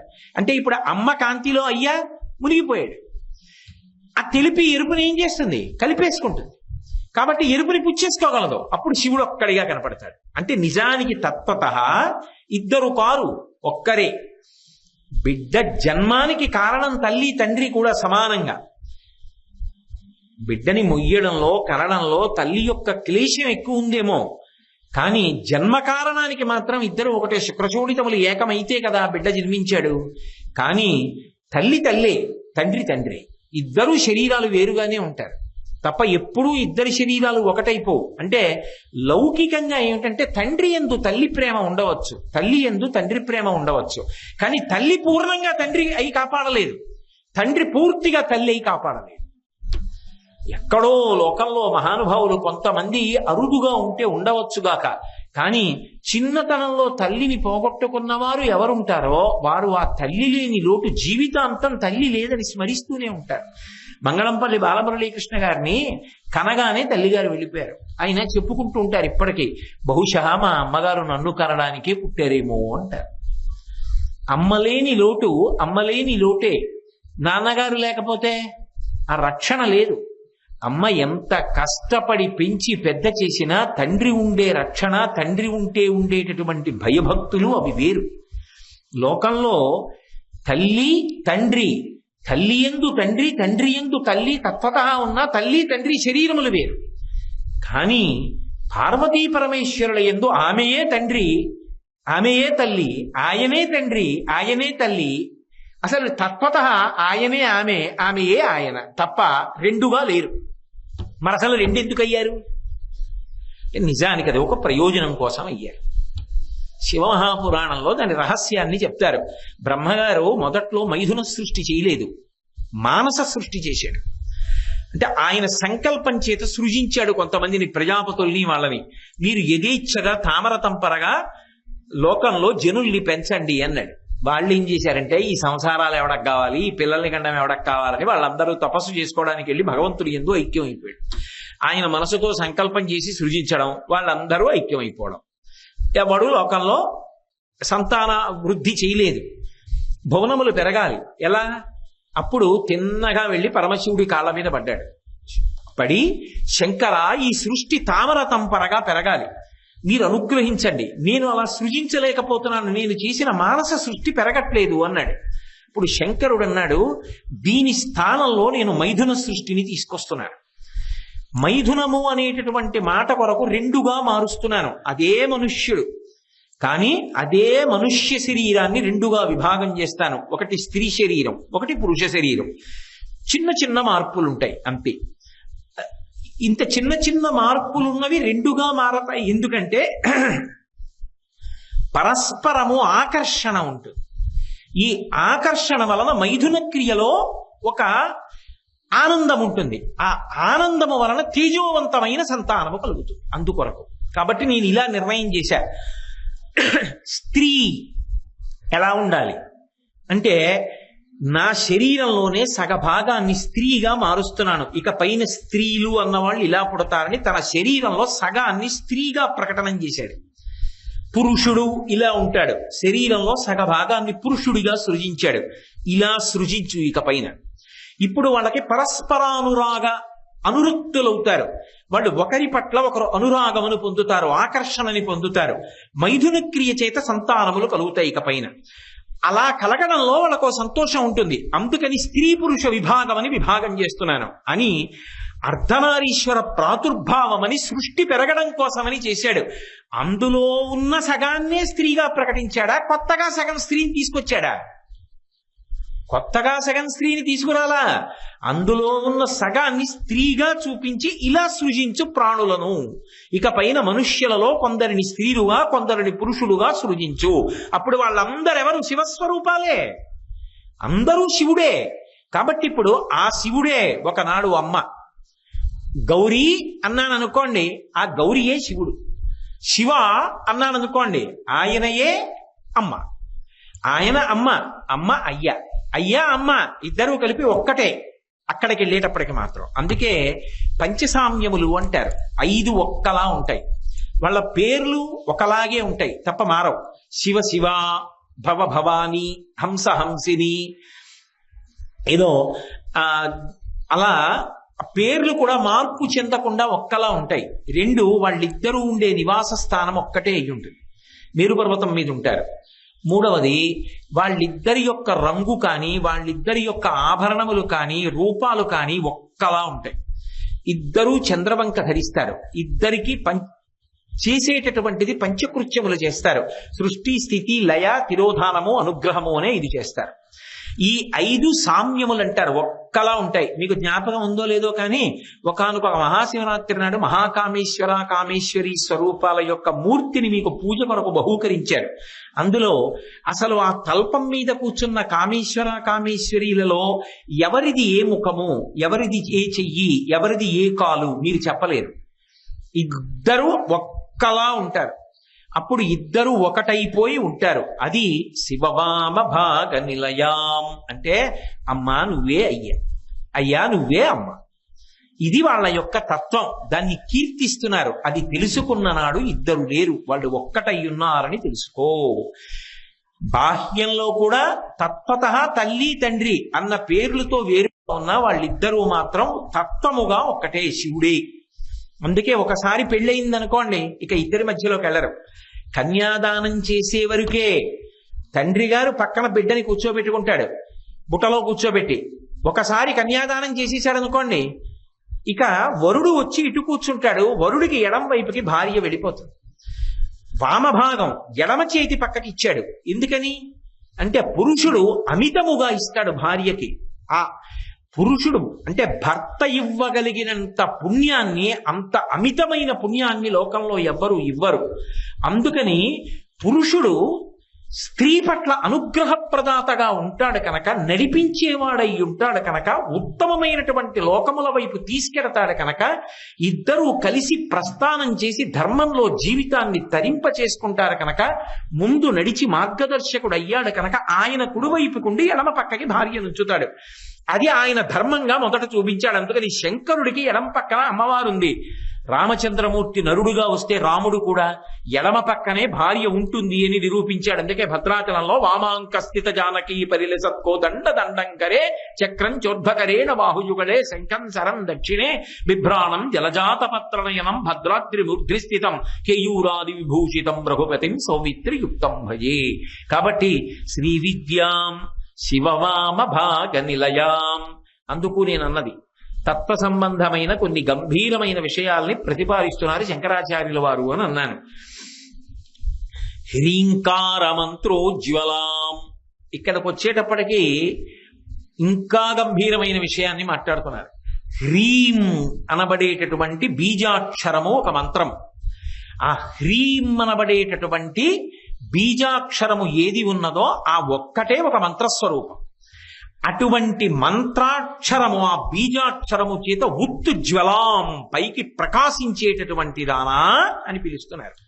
అంటే ఇందులో శ్రీ విద్యా సంప్రదాయానికి సంబంధించిన ఒక రహస్యాన్ని చెప్తున్నారు. శ్రీ విద్యా సంప్రదాయం ఎక్కువ బీజాక్షరాల మీద ఆధారపడి ఉంటుంది. అందులో అన్ని రూపాలలోకి అత్యంత శక్తివంతమైనటువంటి రూపంగా దేన్ని కీర్తిస్తారు అంటే భువనేశ్వరి అనబడేటటువంటి రూపాన్ని కీర్తిస్తారు. అందులో లలితాపరాభట్టారికా స్వరూపంలాగే పైన ఉండేటటువంటి రెండు చేతుల్లో ఒక చేతిలో పాశాన్ని పట్టుకుంటుంది రాగస్వరూపంగా, ఒక చేతిలో క్రోధం అనేటటువంటి అంకుశాన్ని పట్టుకుంటుంది. కింద రెండు చేతులు వరముద్ర అభయముద్ర పట్టి ఉంటుంది. భువనేశ్వరి అంటే ఈ సమస్త భువనములకు, ఈ ఒక్క ప్రపంచానికి కాదు, సమస్త భువనములకు ఆవిడ ఈశ్వరి. ఆవిడ మనలో ఎలా ఉంటుంది అంటే హృల్లేఖ అంటారు. భువనేశ్వరి హృల్లేఖగా ఉంటుంది అని. మామూలుగా అయితే చూడండి, మంత్రపుష్పం చెప్తాం. మంత్రపుష్పం చెప్పినప్పుడు ఒక మాట అంటారు, నీవారస్సూకవత్తన్వీ పీతాభాస్వత్యనూపమ అంటారు. భగవంతుడు ఎక్కడున్నాడు అంటే ఇక్కడే హృదయమునందు వడ్డుగింజ చివరి భాగం పెట్టి శరీరం మీద గోకితే ఒరుసుకున్నటువంటి చిట్ట చివరి నలుసు ఎలా ఉంటుందో అంత చిన్న దాని మధ్యలో ప్రకాశిస్తుంటాడు. ఆ ప్రకాశమే భగవానుడు అని చెప్తారు. అమ్మవారు ఏం చేస్తుందంటే శ్రీ విద్యాతంత్రంలో అయితే హృదయ క్షేత్రమునందు మెరుపు తీగలా ఉంటుంది ఆవిడ. ఆమెయే ప్రాణమై, ఆమెయే బుద్ధి అయి, ఆమెయే గాయత్రి అయి, ఆమెయే సావిత్రి అయి బుద్ధి ప్రచోదనాన్ని చేస్తుంది. సాధకుడికి మోక్షం ఇచ్చేటప్పుడు, సిద్ధులు ఇచ్చేటప్పుడు మూలాధార చక్రమనందు కుండలి అయి పడుకుని పైకి లేచి అనుగ్రహిస్తుంది. కాబట్టి అంత గొప్ప తత్వాన్ని పొందినటువంటి తల్లి యొక్క రూపాన్ని భువనేశ్వరి అని కీర్తిస్తారు. ఆ భువనేశ్వరి స్వరూపానికి సంబంధించినటువంటి మాయా బీజాక్షరాన్ని హ్రీం అని పిలుస్తారు. ఆ బీజాక్షరాన్ని గురువుల దగ్గర దానికి సంబంధించినటువంటి తత్వాన్ని జాగ్రత్తగా ఉపదేశం పొంది అటువంటి బీజాక్షరాన్ని ఎవరు జపం చేస్తారో అలా జపం చేసేటటువంటి వారి యందు ఆ తల్లి ఒక గొప్ప అనుగ్రహాన్ని కటాక్షిస్తుంది. ఏమిటా అనుగ్రహం అంటే మోక్షాన్ని పొందుతాడు చిట్ట చివరి. ఆ మోక్షం పొందడానికి కావలసినటువంటి జ్ఞానాన్ని ఇస్తుంది. కుండలిని భేదించి పైకెక్కుతాడు, సమాధి స్థితికి వెడతాడు, అనేకమైనటువంటి సిద్ధులను పొందుతాడు. అయితే ఇది నోటితో చెప్పినంత తేలిక మాత్రం కాదు. కోట్ల కోట్ల కోట్ల మందిలో ఎక్కడో ఎవరో ఒక్కడు శంకర భగవత్పాదులుగా సిద్ధాస్తుడైనటువంటి మహాపురుషులు ఉంటారు శ్రీ విద్యా సంప్రదాయంలో. అటువంటి వారి దగ్గర శిక్షణ పొంది చెయ్యవలసినవి తప్ప వాచా వేదాంతాలు నావాంటి వాడు చెప్పినవి విని చేసేవి కావు. కాబట్టి శంకర భగవత్పాదులు ప్రతిపాదన ఏమిటి అంటే అమ్మ ఒక బీజాక్షరము చేత ప్రతిపాదింపబడేటటువంటి రూపముగా ఉండేదానివి. రూపమునకు ఎంత శక్తో బీజాక్షరము అంత శక్తిని పొంది ఉంటుంది. కాబట్టి ఆ హ్రీం అన్నది పటుత్వమునకు ప్రధానమై ఉంటుంది. అందుకే మీరు చూడండి, ఐం అది సారస్వత బీజం అంటారు. అంటే అది సరస్వతీ కటాక్షాన్ని ఇస్తుంది. శ్రీం ఐశ్వర్యాన్ని ఇస్తుంది, లక్ష్మీ కటాక్షాన్ని ఇస్తుంది. హ్రీం ఇది పటుత్వాన్ని ఇస్తుంది, మాయ తొలగిపోయి జ్ఞానాన్ని ఇస్తుంది. ఐం హ్రీం శ్రీం శ్రీమాత్రే నమః అంటూ ఉంటారు. ఆ హ్రీం భువనేశ్వరి బీజాక్షరం. అది మాయ అనేటటువంటి అవనిక తొలగిపోవడానికి ప్రధాన కారణం అవుతుంది. కాబట్టి ఇప్పుడు శంకరాచార్యుల వారు శ్రీ విద్యా సంప్రదాయంలో బీజాక్షరాలకు ఉండేటటువంటి ప్రాధాన్యతని దృష్టిలో పెట్టుకుని అన్నిటికన్నా గొప్పదైనటువంటి భువనేశ్వరీ తత్వానికి సంబంధించినటువంటి పటుత్వ సంబంధమైన బీజాక్షరము చేత ఉత్తుజ్వల ప్రకాశించేటటువంటి లక్షణము కలిగినటువంటి ఓ తల్లి, అది ఎవరో కాదమ్మా, నువ్వే ఆ భువనేశ్వరియే మీనాక్షి అని ప్రతిపాదన చేస్తున్నారు. అంత గొప్ప రూపం ఈ భూమి మీద నడయాడింది. అంత ప్రసన్నమూర్తి అయి మన కనుల ఎదుట నిలబడి ఉన్నది.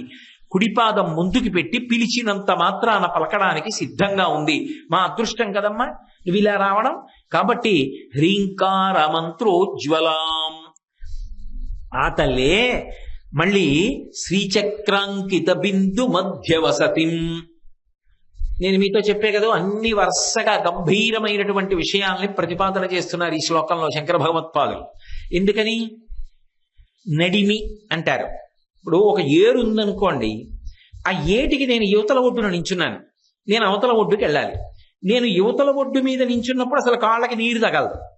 దిగడం మొదలుపెట్టాను, లోతు తెలుస్తోంది, పంచె కొంచెం అలా పైకెత్తి పంచె తడిసిపోకుండా పెడుతున్నా. పిక్కలు దాటింది, మోకాళ్ళు దాటింది, తొడల వరకు వచ్చింది, పంచె పైకి పెట్టుకుని వెడుతున్నాను.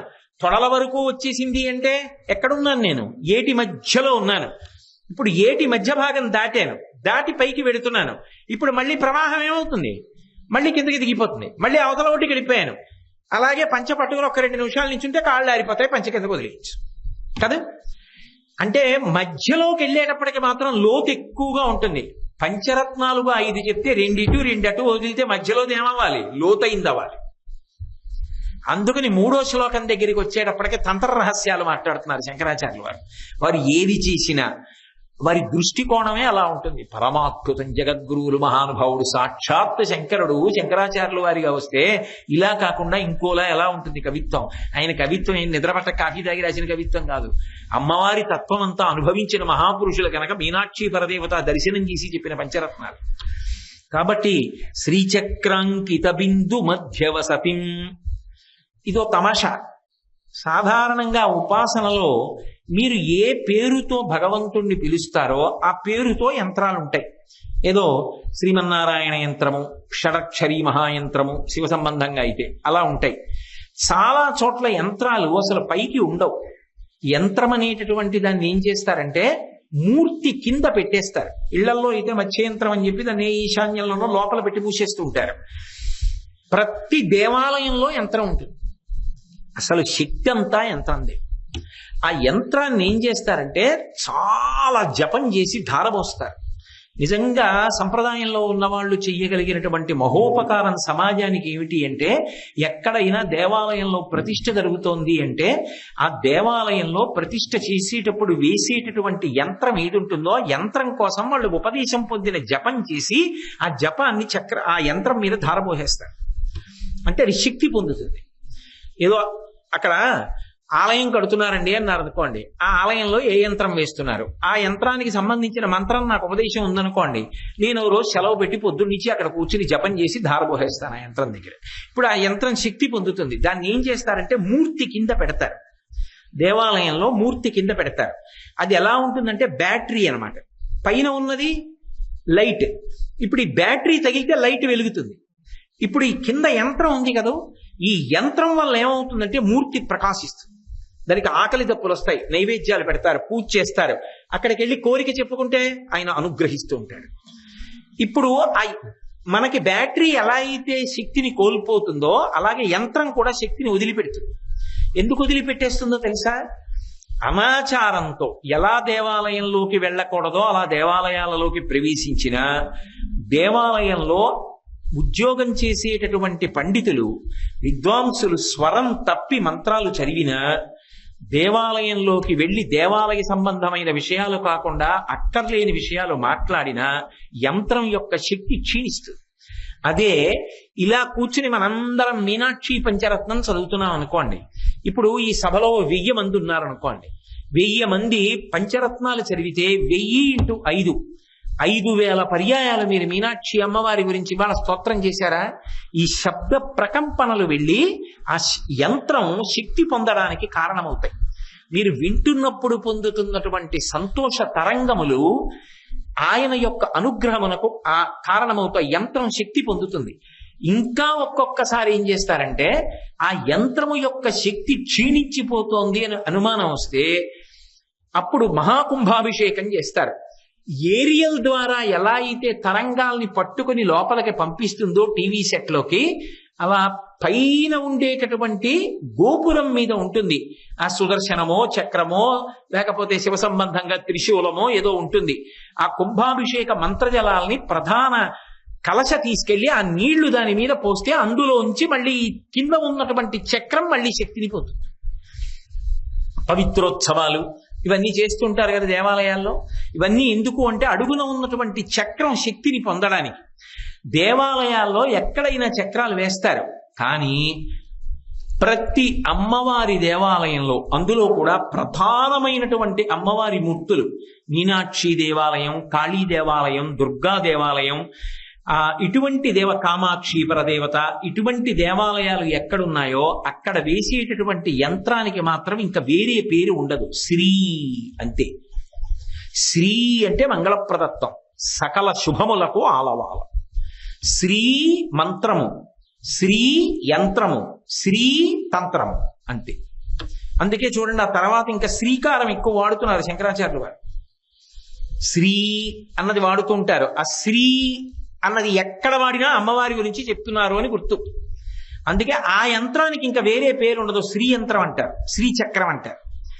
ఆ శ్రీచక్రం గీసేటప్పుడు చాలా చాలా చాలా జాగ్రత్తగా ఆ మంత్రశాస్త్రం తెలిసిన వాళ్ళు మాత్రమే గీయాలి, తప్ప ఎవరు పడితే వాళ్ళు గీయలేరు దాన్ని. ఎందుకంటే అది గీసేటప్పుడు కానీ యంత్రానికి పూజ చేసేటప్పుడు కానీ ఆ యంత్రానికి సంబంధించిన ఉపచారాలు తెలియకుండా ఆ త్రికోణం ఉంటుంది మధ్యలో, ఆ త్రికోణం మధ్యలో బిందు ఉంటుంది, ఆ త్రికోణం మన వైపుకి ఉండేటట్టుగా యంత్రాన్ని పెట్టి పూజ చేయాలి. అందుకే మూర్తి పూజ కన్నా యంత్ర పూజ చాలా కష్టం. ఎందుకో తెలుసా? నేను ఒక మూర్తిని తీసుకొచ్చి అక్కడ పెట్టి పూజ చేస్తున్నాను అనుకోండి, చాలా తేలిక, ఆవిడకో నమస్కారం పెడుతున్నాను. శ్రీ చక్రం ఉందనుకోండి, అక్కడికి వెళ్ళేటప్పటికో విశేషం ఉంటుంది. శ్రీనాథధృతపాలిత త్రిభువనాం శ్రీచక్ర సంచారిణీం గానాసక్త మనోజ్ఞ యవ్వనల సద్గంధర్వ కన్యావృతాం దీనానామతివేల భాగ్యజననీం దివ్యాంబరాలంకృతాం శ్రీశైల స్థలవాసినీం భగవతీం శ్రీమాతరంభామయే అంటారు. అక్కడ అమ్మవారు ఒక్కతి కాదు, కోట్ల కోట్ల పరివారం ఉంటారు. అది పరివారం ఉంటారు, అదే అమ్మవారి స్వరూపం, అదే అమ్మవారి నివాసం, అదే అమ్మవారు. ఇప్పుడు నవావరణార్చన అంటారు. ముత్తుస్వామి దీక్షితారు వారు నవావరణార్చన చేశారు, నవావరణార్చన కీర్తనలు చెప్పారు అంటారు. శ్రీచక్రం నవావరణార్చన చేస్తున్నారండి అంటారు. అది పైన 3 సున్నలు ఉంటాయి, లోపల ఒక సున్న ఉంటుంది, మళ్ళీ దానికి ఆ దళాలు ఉంటాయి, ఆ మధ్యలో త్రిభుజాలు ఉంటాయి. ఆ త్రిభుజాలు ఒకదాన్నొకటి ఖండించుకుంటూ ఏర్పడతాయి. ఏర్పడినప్పుడు 44 త్రిభుజములు ఏర్పడతాయి. మధ్యలో ఉండేటటువంటి త్రిభుజం మధ్యలో బిందు ఉంటుంది. ఈ చుట్టూ ఉన్నవి ఆవరణలు అంటారు. ఆవరణలు అంటే ప్రతి ఆవరణకి ఒక అధిష్టాన దేవత ఉంటుంది, ఆవిడికి పరివారం ఉంటుంది. ఆ ఆవరణకుండే దేవత, ఆ దేవతకుండేటటువంటి పరివారం, ఆవిడకుండేటటువంటి మంత్రం, ఆవిడకుండేటటువంటి అంగన్యాస కరన్యాసం, ఇవి తెలిసి పూజ చేయాలి.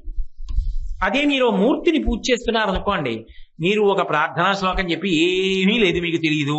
శ్రీ వ్యాసుడు అందుకే శ్రీయే ప్రయోగించి మొదలుపెట్టాడు. శ్రీమాత చాలు, శ్రీమాత్రే నమః సరిపోయిందంటే తేలిక పద్ధతి, పరమ తేలిక, ఇబ్బంది లేని స్థితి. అదే శ్రీ చక్రం దగ్గరికి వచ్చారనుకోండి, చుట్టూ కోట్ల మంది దేవతలు పరివేష్టించి ఉంటారండి. ఇంతమంది దేవతల్ని దాటుతూ వెళ్ళాలి. ఇంద్రుడు కూడా వెళ్ళలేక ఎక్కడో ఉంటాడు. ఇంతమందిని దాటుతూ వెళ్ళారనుకోండి, వెడితే ఆవిడ మధ్యలో ఆ బిందుస్థానంగా ఉంటుంది, మధ్యలో ఉన్న త్రికోణంలో బిందుస్థానంగా ఉంటుంది, అక్కడ ఆరాధింపబడుతూ ఉంటుంది. ఆ బిందువుని అర్చన చేస్తే అమ్మవారిని అర్చన చేసినట్టు. అది అందుకే లోకంలో ఒక మాట చెప్తారు. మామూలుగా మనం నివాసం చెప్పినప్పుడు కైలాసంలో ఉన్నారు పార్వతీ పరమేశ్వరులు అంటాం. రెండవది మళ్ళీ శ్రీనగరం అంటాం కదా, శ్రీమన్నగర నాయక అంటాం కదా, శ్రీమన్నగరానికి ఆవిడ నాయిక అంటాం.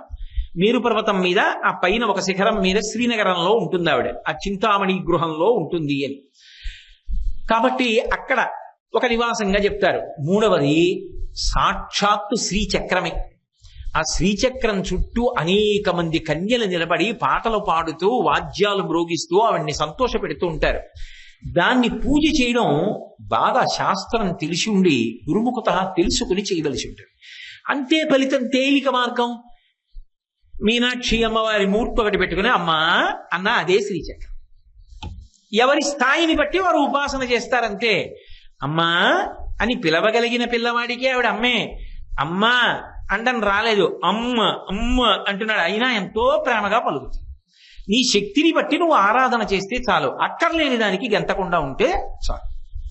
కాబట్టి ఇది శంకర భగవత్పాదులు ప్రతిపాదన చేస్తున్నారు. అమ్మా లోకంలో ఎక్కడైనా ఆయా దేవతల పేర్ల మీద యంత్రాలు ఉంటాయి, నీ దగ్గరికి వచ్చేటప్పటికి మాత్రం శ్రీకారమే నీ యంత్రం అంతే. శ్రీయంత్రం, శ్రీచక్రం, శ్రీనగరం, శ్రీని స్వరూపం, శ్రీమంత్రం, శ్రీతంత్రం, శ్రీచక్రం, శ్రీయంత్రం అన్నీ అంతే. శ్రీ విద్య. కాబట్టి శ్రీచక్రాంకిత బిందు మధ్యవసతిం శ్రీమత్ సభానాయకీం. ఆవిడెవరు అంటే ఆవిడే శ్రీమత్ అంటే ఐశ్వర్యవంతమైనటువంటి సభకంతటికి కూడా ఆమె నాయకురాలు, ఆమె పరిపాలకురాలు. ఆమె వస్తోందనుకోండి, ఆ శ్రీయంత్రంలో శ్రీచక్రంలో ఉండేటటువంటి దేవతలు సమస్తమైనటువంటి దేవతలు పరిపాలకులుగా ఆమె ఆజ్ఞ కొరకు ఎదురు చూస్తూ ఇలా నిలబడి ఉంటారు చేతులు కట్టుకుని. వస్తుంది అమ్మగారు అని. అమ్మగారు వస్తారు. వస్తుంటే అలాగే నిలబడతారా, ఇలా అంటారా? అందరూ భయం. ఆవిడ నడిచి వస్తోందనుకోండి, ఆవిడ పట్టు చీరలోంచి ఇలా కుడిపాదం బయట పెట్టి లోపల నుంచి బయటికి రాగానే మొట్టమొదట సృష్టికర్త అయినటువంటి బ్రహ్మగారు నేల మీద పడి నమస్కారం చేస్తారు. ఇప్పుడు ఆవిడ నడిచి వెడుతుంటే సౌందర్యలహరిలో శంకరాచార్యులు వారు చెప్తారు, చెలికెత్తెలు అమ్మా ఇది బ్రహ్మ కిరీటం, ఇది విష్ణు కిరీటం, ఇది రుద్ర కిరీటం, ఇది ఇంద్ర కిరీటం, ఇది వరుణ కిరీటం. అమ్మా ఇందులో ఈ మణులు ఉన్నాయి, నీ పాదానికి ఒరుసుకుంటాయేమో, జాగ్రత్త సుమా అని చెప్తుంటే ఆవిడ టీవీగా నడుస్తుంటే ఈ కిరీటములలో ఉండేటటువంటి మణుల కాంతులు పాదముల మీద పడి స్ఫుట మకుట నీరాజిత పదాం, వాళ్ళ కిరీటములలోని మణుల కాంతుల చేత హారతులు ఇవ్వబడుతూ ఉంటుంది. రాజన్మత్త మరాళ మందగమనాం రాజీవ పత్రిక్షణాం రాజీవ ప్రభవాది దేవ మకుటై రాజత్పదాంభోరుహాం రాజీవాయతపత్ర మండిత కుచాం రాజాధిరాజేశ్వరీం శ్రీశైల స్థలవాసినీం భగవతీం శ్రీమాతరంభామయే. అది శంకర భగవత్పాదులే. రాజన్మత్తమరాళ మందగమనాం, మెల్లమెల్లగా ఆవిడ టీవీగా నడిచేస్తుంటేట సభలోకి. రాజన్మత్తమరాళ మందగమనాం రాజీవ పత్రేక్షణాం, తామర పువ్వులు లాంటి కన్నులతో ఇలా ఇలా సభ వంక చూస్తూ ఆవిడ నడుస్తుంటే రాజీవాయత పత్రమండిత కుచాం, అంతేకాదుట రాజన్మత్తమరాళ మందగమనాం రాజీవ పత్రేక్షణాం రాజీవ ప్రభవాది దేవ మకుటై రాజత్పదాంభోరుహాం. అంటే రాజీవం అంటే ఆ తామర పువ్వులోంచి పుట్టినటువంటి చతుర్ముఖ బ్రహ్మగారు తన 4 తెలకు పెట్టుకున్నటువంటి కిరీటములు నేలకి తగిలేటట్టుగా అటు ఇటు దొర్లుతుంటే ఆ కిరీటముల మించి వస్తున్నటువంటి మణుల యొక్క కాంతులతో కలిపి మిగిలిన వాళ్ళందరూ కూడా చేస్తున్నటువంటి నమస్కారముల వలన వాళ్ళ తలలకి పెట్టుకున్నటువంటి కిరీటములలోని మణుల యొక్క కాంతుల చేత నీరాజనములు ఇవ్వబడుతూ ప్రకాశిస్తున్నటువంటి పాదములు కలదానా. అంటే ఇప్పుడు ఆ సభలో ఎవరున్నారో అందరూ ఆమె అడుగు తీసి అడుగు వేస్తుంటే నేల మీద పడి నమస్కారం చేసి తమ కిరీటములలోని మణుల చేత ఆమె పాదములకు నీరాజనములు ఇస్తారు. కాబట్టి శ్రీమత్ సభానాయికీం. ఆ తల్లి ఎవరు అంటే శ్రీమత్ సభకి పరమైశ్వర్యప్రదమైన సభ, లోకపాలకులందరూ అక్కడ ఉంటారు. అటువంటి దానికి ఆమె నాయకురాలు. శ్రీమత్ సభానాయకీం అంతేనా? కాదు. శ్రీ అంటే కీర్తి, ఐశ్వర్యం. ఆ కీర్తి ఎక్కడుందో అక్కడ సమస్తమైన విభవములు ఉంటాయి. ఆ కీర్తిని ఎవరికి ఆవిడ కట్టబెడుతుందో వాడు సభా పూజ్యత పొందుతాడు. జీవితంలో భగవద్ అనుగ్రహం పరిపూర్ణంగా పొందినవాడైతే సభాపూజ్యుడవుతాడు. సభాపూజ్యుడు అన్న మాటకు అర్థం ఏంటంటే ఆయన వస్తున్నాడు అనుకోండి, అందరూ లేచి నిలబడతారు. ఆయన వస్తున్నారు, ఆయన అందరూ కింద కూర్చుంటే పైన కూర్చుని మాట్లాడతాడు, పైన కూర్చుని పాట పాడతాడు, పైన కూర్చుని వాద్యం రోగిస్తాడు, పైన కూర్చుని మంత్రపఠనం చేస్తాడు. అంటే సభలో ఆయన వస్తున్నాడు అనేటప్పటికి అందరూ లేచి నిలబడతారు. అలా ఎవరైనా జీవితంలో గౌరవింపబడితే, అలా గౌరవింపబడడానికి కారణము ఎవరై ఉన్నారు అంటే ఆ తల్లి ఏదో ఒక విభూతిని ఆయన యందు కటాక్షించింది. అలా కటాక్షించింది కాబట్టే ఆయన సభాప్రవేశం చేసినప్పుడు మిగిలిన వారు నిలబడతారు. మిగిలిన వారంటే సభంతా లేచి నిలబడుతుంది. ఎక్కడో ఎవరో పాపం శారీరక వైక్లభ్యం చేత లేవలేని వారు ఉండవచ్చు, చూడక లేవని వారు ఉండవచ్చు, అది తప్పు కాదు. కానీ అందరూ అంత మర్యాద, అంత గౌరవాన్ని పాటిస్తారు. అంత గౌరవాన్ని, అంతమంది మన్ననని పొందడం అంటే అదేదో అధికారము చేత కాదు. ఆయనని గౌరవించాలని అంతమంది మనసులో పవిత్రమైన భావన పొందారు అంటే అది వాడి గొప్ప కాదు. వాడిలో అమ్మవారు ఏదో ఒక విభూతిని ప్రవేశపెట్టి నువ్వు బాగా నా గురించి మాట్లాడతావురా అని మాట్లాడగలిగిన శక్తిని కట్టబెట్టింది. నువ్వు నా గురించి పాడతావన్న శక్తి కట్టబెట్టింది. నువ్వు నా గురించి వాద్యం రోగిస్తావని కట్టబెట్టింది. నా గురించి మంత్రం చెప్తావని కట్టబెట్టింది. నాకు సంబంధించిన క్రతువు చేస్తావని కట్టబెట్టింది. ఈ విభూతులను కట్టబెట్టి ఆయన వస్తున్నప్పుడు సభలో అందరూ నిలబడేటట్టు చేస్తే అప్పుడు ఆయన రంగస్థలం మీద ప్రకాశించి సభాపూజ్యతని పొందుతాడు. అందుకే చూడండి, మనకి కీర్తన ఉంటుంది, వరవీణా మృదుపాణి అన్న కీర్తన. అందులో చిట్ట చివరికి వచ్చేటప్పటికి ఎవరు ఆమె అంటే రంగనాయకి అంటారు. రంగస్థలమునకు నాయకి. ఆమె అనుగ్రహం ఎవరికి కలిగిందో వాడు రంగస్థలమునందు నాయకుడై సభా నిర్వహణ చేస్తాడు. సభాభ్య సభాపతిభ్యశ్చ నమో నమో, వాడు సభాపతి అయి సభా నిర్వహణ చేస్తాడు. కాబట్టి అమ్మా శ్రీమత్ సభాన యకీం, అందుకే ఈ శ్లోకం దగ్గరికి వచ్చేటప్పటికి శ్రీకారం బాగా తిప్పుతున్నారు శంకర భగవత్పాదులు. కాబట్టి అంత గొప్ప తల్లివి అంతేనా? కాదు, ఆమె యందు ఒక గొప్ప విశేషం ఉంది. విభూతినిస్తుంది. విభూతినిచ్చి ఒక పరిశీలనం చేస్తూ ఉంటుంది. ఆ విభూతి చేత ఇంతమంది నన్ను గౌరవిస్తున్నారు, ఇంతమంది నన్ను పొగుడుతున్నారు, ఇంతమందికి నేను తెలుసు. అదొకటి అహంకారానికి పెద్ద కారణం తెలుసా అండి? మీరు రైలు ఎక్కుతున్నారు అనుకోండి, ఎవరెవరో వచ్చి నమస్కారం పెట్టి మీతో ఫోటో తీయించుకోమండి అన్నారు అనుకోండి, అది అహంకారానికి ఒక కారణం. చూసారా ఎంతమందికి నేను తెలుసో, అప్పుడు అహంకారాన్ని పొందుతాడు. చూసారా ఎంతమంది నన్ను గుర్తుపడతారో, ఓ అహంకారం. కానీ ఆవిడ ఏం చేస్తూ ఉంటుందంటే పరిశీలిస్తూ ఉంటుంది. హృల్లేఖ కదా, ఇక్కడే కదా ఉంటుంది. అందుకే ముందే చెప్పారు, భువనేశ్వరి బీజాక్షరం చెప్పారు, హ్రీంకారమంత్రోజ్వలాం. ఈ పటుత్వం అంతా ఎక్కడిది? ఆవిడిది. ఆ పటుత్వం నాది అన్నాడు అనుకోండి, నాది అనగానే ఏమవుతుందో తెలుసా? ఆవిడ మించి దృష్టి ఇంకొక దాని మీదకి పోతుంది. అలా పోగానే ఆవిడ ఏం చేస్తుందంటే నీ స్థానం ఏమిటో నీకు చూపించి దిద్దుతుంది. పాడు చేసేది దిద్దుతుంది, దిద్ది ఒళ్ళు దగ్గర పెట్టుకునేటట్టు చేస్తుంది.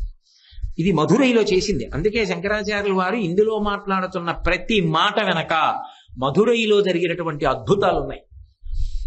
ఒకానొకప్పుడు మహానుభావుడు, మహాభక్తి తత్పరుడైనటువంటి గాయకుడు ఒక ఆయన ఉంటుండేవాడు మధురైలో. నిన్ననే మీతో నేను మనవి చేసి ఉన్నాను ఆయన గురించి.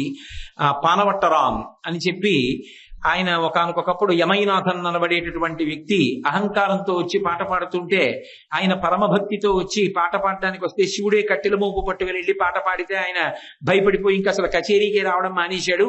ఆయన భక్తి ఆయన్ని కాపాడింది అని చెప్పాను. ఆయన ఎంత భక్తి తత్పరుడంటే ఆయనకి ఒళ్ళుపై తెలిసేది కాదు. శంకరుడి దగ్గరికి వెళ్ళి నిలబడి ఆ శివలింగం వంక చూసేటప్పటికి, నేను మధురైలో శివాలయంలోకి ఎడుతున్నాను, మీనాక్షి అమ్మవారి దగ్గరికి ఎడుతున్నాను అనేటప్పటికే ఓ పొంగు లోపల. ఎంత సంతోషం! పిల్లలు చూడండి, సర్కస్కి తీసుకెడతానంటే ఇంకా ఒరే స్నానం చేయండి సర్కస్కి వెడదాం అంటే స్నానం చేయడం దగ్గర నుంచే సంతోషం వాళ్ళకి. నాన్నగారండి సర్కస్లో పులి ఉంటుందా, అది ఉంటుందా, ఇది ఉంటుందా అని ఒళ్ళు తుడుస్తుంటే, వాడికి నీళ్లు పోసేస్తుంటే వాడు తక్కువ ఏడిచి గబగబా తుడిపి అమ్మ బట్టలేసేయి అని ముందే వెళ్ళిపోయి వీధి నుంచి నాన్నగారండి రండి అంటాడు. ఏదో వాడికి తెలిసినట్టు ఆ కాలం విలువ. అలా వెడుతున్నాను గుళ్ళో కంటే పొంగిపోయి పాట పాడుతుండేవాడు. ఒకప్పుడు ఆయన గొప్పతనం ఏమిటో చూపించాలనుకో, అది భగవంతుని యొక్క లక్షణం. ఒక్కొక్కసారి ఏం చేస్తాడంటే అదో చమత్కారం, నా భక్తుడి వైభవం ఏమిటో మీకేం తెలిసిన బూడిద మీకు చూపిస్తాను చూడు, మీరు ఏం చేయండి వాడు అలాగే ఉంటాడు, భక్తితో చూపించాలనుకుంటాడు. బ్రహ్మాండమైన వర్షం కురిపించాడు, ఉరుములు పిడుగులు మెరుపులు, ఆయనకి ఏం స్పర్శ లేదు. సంతోషంగా పాట పాడుకుంటూ వెళ్ళిపోతున్నాడు గుడిలోకి. అది వెళ్ళిపోవడంలో ఏమైపోయిందంటే అంత కుండపోత వర్షం పడిపోయిందేమో, విపరీతమైనటువంటి నీరు వచ్చేసి బురద వచ్చేసి అందులో తొడల వరకు మునిగిపోయాడు. బలవంతంగా కాలు పీక్కుంటున్నాడు, పాట పాడుతున్నాడు తప్ప అయ్యో నేను ఇంత బురదలో ఇరుక్కుపోయాను, అందరూ ఇళ్లలోకి వెళ్ళిపోయారు, ఇంత వర్షం పడుతోంది, ఆయనకి స్పృహలో లేదు. ఆయనకి లోపల మీనాక్షి సోమసుందరుడు ఇద్దరూ కనపడుతున్నారు, పరవశించి పాడుకుంటున్నాడు. పరమేశ్వరుడు చూశాడు, అయ్యయ్యయ్యయ్య ఎంత కష్టపడిపోతున్నాడు రా నా గురించి పాడుకోవడంలో ఆ సమాధి స్థితిలోని. ఒక బంగారు వేదిక ఒకటి నిర్మాణం చేసి తీసుకెళ్లి ఆ బురదలో అక్కడ వేసి దాని మీదకి ఎక్కించి దాని మీద నిలబడి పాడరా అని ఆ బంగారు వేదిక మీద పాట పాడించాడు. తన భక్తుణ్ణి తాను కాపాడుకుంటాడు. ఒకప్పుడు ఆయనకి ఏది ఇచ్చినా వెంటనే ఎవరికో ఇచ్చేసేవాడు తప్ప ఇది నేను దాచుకుందామన్న అలవాటు ఆయనకి లేదు. కాబట్టి నేను వ్యక్తిగతంగా పేదవాడిని అయిపోతున్నానా అన్న బాధ ఆయనకి ఏం లేదు. పాపం పాండ్యరాజు చాలా బహుమతులు ఇస్తుండేవాడు. చిట్ట చివరికి శంకరుడు చూసి చూసి ఏం చేశాడంటే ఆయన కోసం దొంగతనం చేయడం మొదలుపెట్టాడు. నమచ్చోరాయచ, ప్రభువుకి తెలియకుండా ప్రభువు యొక్క కోశాగారంలోకి వెళ్ళి డబ్బు తెచ్చి ఈయనకి ఇస్తుండేవాడు. ఎందుకని? తన భక్తుడి కోసం తానే దొంగతనం చేయడం మొదలుపెట్టాడు శంకరుడు. ఎంత ఇచ్చినా ఉంచుకోడే, తను తింటాడు, 10 మందికి పెట్టేస్తాడు. ఎలా? అందుకని చూసి చూసి ఏం చేశాడంటే ఇంకా నా వల్ల కాదు, ఎన్నాళ్ళు ఇలా దొంగతనం చేస్తాను తెలిసిపోతుంది, ఎప్పుడప్పుడు కోశాగారంలో పాపం ఏమాయకుండా పట్టుకుంటారు, ఎందుకు వచ్చిన గొడవని ఓ ఉత్తరం రాసి ఇచ్చాడు. ఇచ్చి నువ్వు చేరరాజు దగ్గరికి వెళ్ళరా, నీకు రికమెండేషన్ లెటర్ ఇచ్చాను, నువ్వు నా భక్తుడు అని, నీకు డబ్బు ఇస్తాను, అక్కడ పో అన్నాడు. ఓ రోజు నిద్రపోతున్నాడు ఈ మహానుభావుడు పాణిభట్టరాం. కల్లోకి వచ్చి కనపడి చేతిలో పెట్టాడు ఆ ఉత్తరం. ఆయన తెలివి వచ్చి చూశాడు, చేతిలో ఉత్తరం కనపడింది. శివుడు వెళ్ళమన్నాడు, బయలుదేరాడు చేరరాజు దగ్గరికి. ఆ చేరరాజు ఎలా గుర్తాడతాడు? ఇది శివుడు రాశాడని ఎలా నమ్ముతాడు? అవన్నీ లేవు, శివుడు చెప్పాడు, వెళ్ళిపోతున్నాడు అంతే పాటలు పాడుకుంటూ. వీడేమి ఆలోచించాడు. అందుకని చేరరాజు కల్లోకి వెళ్ళాడు మళ్ళీ శివుడు. ఉరే వస్తున్నాడు, అక్కడి నుంచి పాణిభట్టరాన్ని వస్తున్నాడు, అరణ్య మార్గం దాటుతున్నాడు, నువ్వు పల్లకి పంపించి తీసుకురా, నా బంటు, నా భక్తుడు, కావలసినంత డబ్బి అన్నాడు. అయ్య బాబోయ్, ఏకంగా శివుడే ఉత్తరం రాసిచ్చాడు, నా పల్లకి పట్టుకెళ్ళండి అని గుర్తులు చెప్పాడు. పాట పాడుకుంటూ వస్తున్నాడు, పల్లకి ఎక్కించి తీసుకొచ్చారు. ఇంత ఇస్తానం లేని చేరరాజు కోశాగారం దగ్గరికి వెళ్ళి తలుపులు తీసి, అయ్యా ఇదంతా మీదే, మీకు ఇదంతా కావాలంటే పడుకోండి, ఇంకా కావాలంటే చెప్పండి తెస్తానన్నాడు. ఆయన కోశాగారం వంక చూసి, ఇంత నాకు ఎందుకు కానండి, నాకు ఇంత చాలని ఏదో కొద్దిగా డబ్బు తీసుకెళ్లి నాకు, నన్ను నమ్ముకున్న వాళ్ళకి ఉత్సవాలు చేయడానికి ఇవి సరిపోతాయని ఏదో కొంత డబ్బు పట్టుకుని ఆ డబ్బు పట్టుకుని వెళ్ళిపోయాడు. అంతటి మహాభక్తుడు. ఆ పాణిభట్టరానికి ఒక భార్య ఉండేది. పాపం ఆవిడ కూడా ఎంత భక్తి తత్పరురాలో. ఆవిడ మాట్లాడుతున్నా, ఆవిడ పాడుతున్నా భక్తి అంత గొప్పగా ఉండేది. ఆ రోజులలో రాజరాజ పాండ్యన్నే పరిపాలన చేస్తున్నాడు, కానీ ఇంకా కొత్తగా అధికారంలోకి వచ్చాడు, యవ్వనంలో ఉన్నాడు. ఆయనకు ఒక చిన్న ఆ దోషం ఉండేది. కొంచెం అందగత్తెలైనటువంటి స్త్రీలు కనపడితే వశపడిపోయేవాడు. వాళ్ళ కనుసైగ చేస్తే చాలు, చెయ్యరాని అపరాధం కూడా చేసేస్తాడు. ఆయన యందు ఆ దోషం ఉండేది. సరే, ఆయనకున్నటువంటి ఈ బలహీనతని గుర్తించి రాజ్యంలో ఒక నర్తకీమణి, ఆమె విదుషీమణి, బాగా అన్ని విషయాలు తెలుసు, ఆవిడ ఆయన్ని వశపరుచుకుని తన కోరికలన్నీ ఆయన ద్వారా తీర్చుకుంటూ ఉండేది. రాజు ద్వారా ఉత్తర్వులు ఇప్పిస్తూ ఉండేది. ఆమెకి అతిశయం, అహంకారం, రాజు నా చేతిలో ఉన్నాడు, తనతో ఎవరైనా వాదించినా, తను చెప్పినట్టు చేయకపోయినా ఏదో ఒకటి చెప్పి రాజుతో శిక్ష వేయించేది. ఒకప్పుడు ఆమె ఒక రాగం గురించి ఏదో చెప్తే పాణిభట్టరాన్ భార్య, కాదమ్మా ఆ రాగానికి సంబంధించిన విషయం అది కాదు తల్లి, ఇలా ఉంటుంది అని చెప్పింది. పాపం ఆవిడేమీ విభేదించడంలో తీవ్రంగా మాట్లాడలేదు, వ్యగ్రతతో మాట్లాడలేదు, కానీ ఆవిడ మీద కక్ష పెట్టుకుని ఎలాగైనా అవమానింప చెయ్యాలి అనుకుని జాఫ్నా నుంచి ఒక గొప్ప సుందరీమణి, నర్తకీమణిని పిలిపించింది. ఆమె పాట కూడా పాడుతుంది. ఈమె చాలా బాగా పాడుతుంది, కానీ ఈమె పాడుతున్నప్పుడు మన రాజ్యం నుంచి కూడా ఒకళ్ళు పోటీగా పాడితే బాగుంటుంది. పాణిభట్టరాన్ భార్యని పిలిపించి పాడించండి. ఎందుకని? రాజు బలహీనత ఆవిడికి తెలుసు. ఆమెకి ముందే చెప్పింది, నువ్వేం చెయ్యక్కర్లా, పాట పాడుతూ పాడుతూ మధ్య మధ్యలో క్రీగంట మా రాజుని ప్రీతితో చూసి ఓ దొంగ నవ్వు నవ్వుతుంటే చాలు, నీకే బహుమానం. ఆ జాఫ్నా నుంచి వచ్చినటువంటి సుందరి నమ్మింది. పాపం పాణిభట్టరాన్ భార్యని పిలిచాడు. నాకెందుకు ఇలాంటి పోటీలు అవి నాకు ఇష్టం ఉండవు, నేనేదో భగవంతుడి మీద దేవాలయానికి వెళ్ళి పాడుకుంటాను, నాకు వద్దంది ఆవిడ. కాదు, రాజశాసనం పాడమన్నారు. ఏమిటి? ఓడిపోయిన వాళ్ళు ఎవరుంటారో వాళ్ళు గెలిచిన వాళ్ళని మెడ మీద ఎక్కించుకుని భుజాల మీద మొయ్యాలి, అది నియమం. నిజానికి జాఫ్నా నుంచి వచ్చిన ఆవిడ పాట పాడుతూ క్రీగంట రాజుని చూసి నవ్వుతుంటే రాజు వశపడిపోయి మురిసిపోయాడు. పాణివట్టరాన్ భార్య పరమశుద్ధంగా అపారమైన భక్తితో పాట పాడి, కాని రాజు తన సహజమైనటువంటి చాపల్యం చేత జాఫ్నా నుంచి వచ్చిన సుందరే బాగా పాడింది అని తీర్పు చెప్పాడు. కానీ ఎవరి యందు విద్య చేత అహంకారం కలిగిందో, ఎవరు విద్య చేత సమాజాన్ని భ్రష్టు పట్టిస్తున్నారో, ఎక్కడ రాజు అలా పాడైపోతున్నాడో, ఎక్కడ సభా గౌరవం నాశనం అవుతోందో అక్కడ అమ్మవారు జోక్యం చేసుకోవద్దు.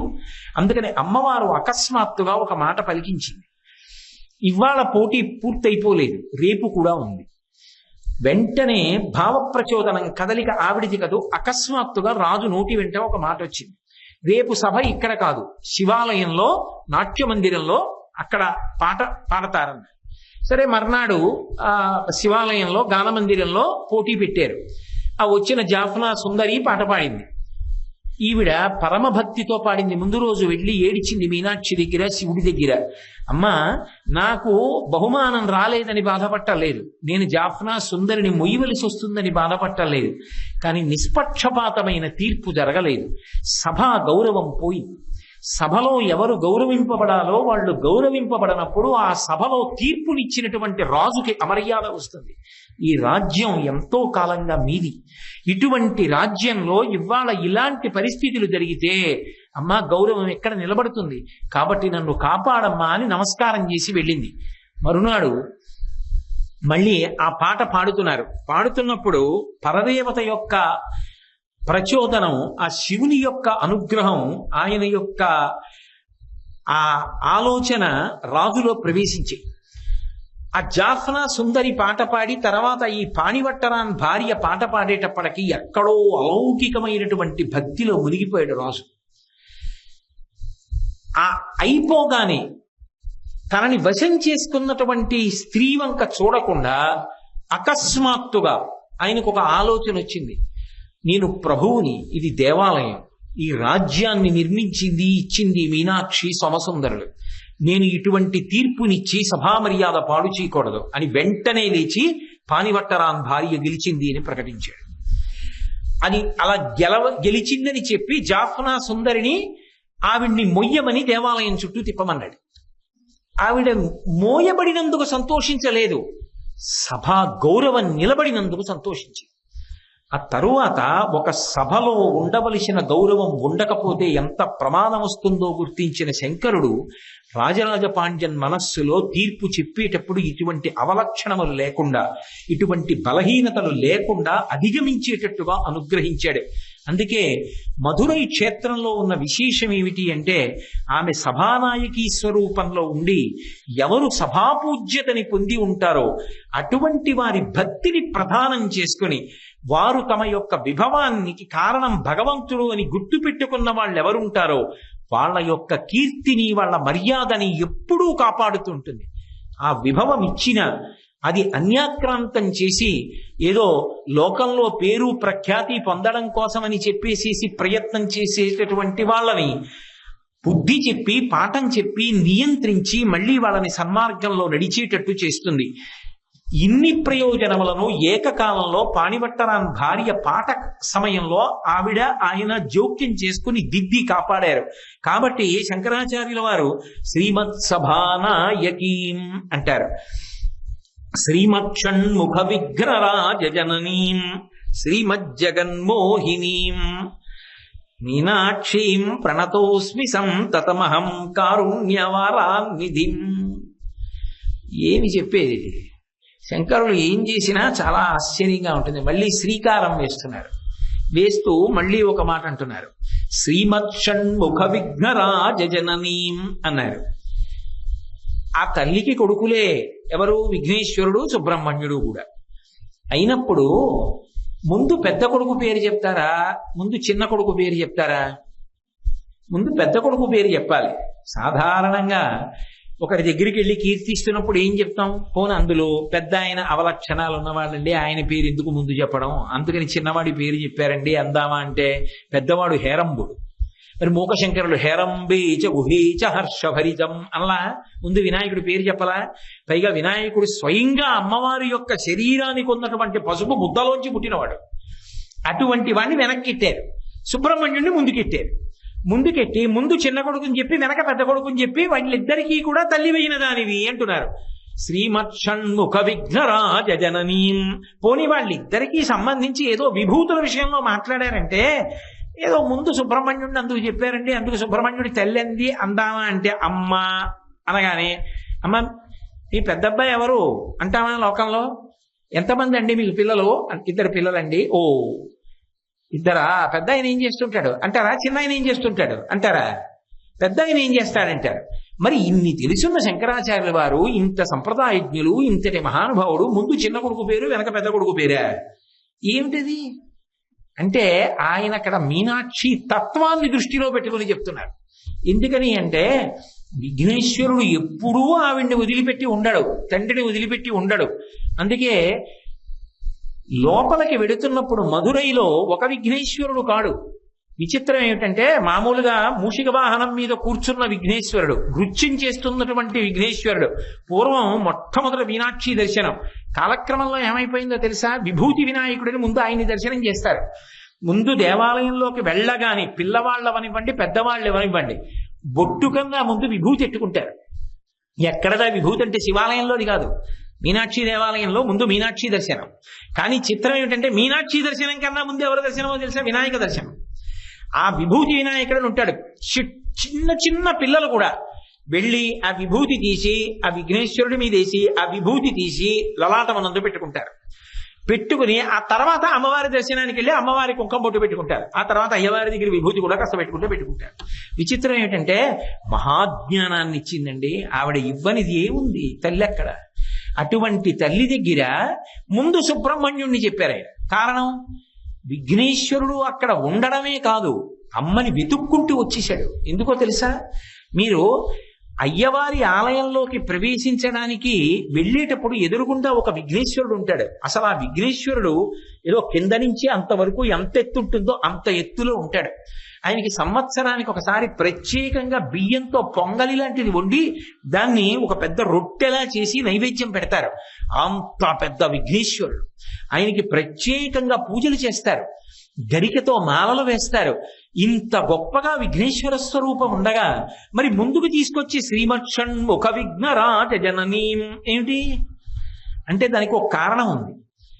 మీనాక్షి పరదేవత రాజ్య పరిపాలన చేస్తూ సోమసుందరుణ్ణి వివాహం చేసుకుని శివపార్వతులు ఇద్దరూ అక్కడ ఉన్న తరువాత శంకరుడు ఒక మాట అన్నాడు, మనం ఇంతకాలం రాజ్య పరిపాలన చేశాం, ఇక దేవాలయంలో మూర్తులుగా నిలబడి భక్త పరిపాలన కూడా చేద్దాం ఎక్కడెక్కడ ఉన్న వాళ్ళని. కానీ మనకు ఒక కొడుకు పుడితే తప్ప రాజ్యాన్ని ఎలా అప్పచెప్తాం? కాబట్టి మనకు ఒక కొడుకు కావాలి. ఎవరు కొడుకు? విఘ్నేశ్వరుడు నీ శరీరంలోంచే వచ్చాడు. ఒక్క సుబ్రహ్మణ్యుడు పుట్టినప్పుడు మాత్రం నీ యొక్క కడుపులో వాసం చేయలేదు, నీ శరీరంలోంచి రాలేదు. నువ్వు కోరి కోరి ప్రార్థన చేశావు ఆ రోజున సనత్కుమారుణ్ణి, నా కడుపులో ఉండకపోయినా కనీసం నా శరీరం శరవణ తటాకంగా ఉంది హిమాలయ పర్వతాల మీద, ఆఖరణ వచ్చేటప్పుడు ఆ తటాకంలోంచి పైకి లే శరవణ భవ, అదే నీ మంత్రం, నీ పేరు అవుతాయండి. అలా నీ కోరిక తీర్చుకున్నావు. అందుకని నీకు ఇక్కడికి వచ్చినప్పుడు నీకు కోరిక తీరుస్తా, నువ్వు గర్భిణి అవుతావు. నీ కొడుకు సుబ్రహ్మణ్యుడు నీ కడుపులోకి ప్రవేశిస్తాడు, ఉగ్రపాండ్యన్ అన్న పేరుతో పుడతాడు. ఇంతకు ముందు నువ్వు అలా గర్భిణి అవ్వలా, ఇప్పుడు నువ్వు గర్భిణివై సీమంతోన్మయనం చేసుకుని మహారాణి వారు గర్భవతి అయ్యారు అనిపించుకుని ప్రసవ వేదన పొంది కడుపారనెవ్వాని కన్న తల్లి అని సుబ్రహ్మణ్యుణ్ణి కందువుగానివి, కని పెంచి పెద్ద చేద్దువుగానివి. అంటే అక్కడ ఆవిడ విసిపోయింది మధురైలో, అబ్బా సుబ్రహ్మణ్యుడు నా కడుపున పుడతాడా ఇక్కడ అంది.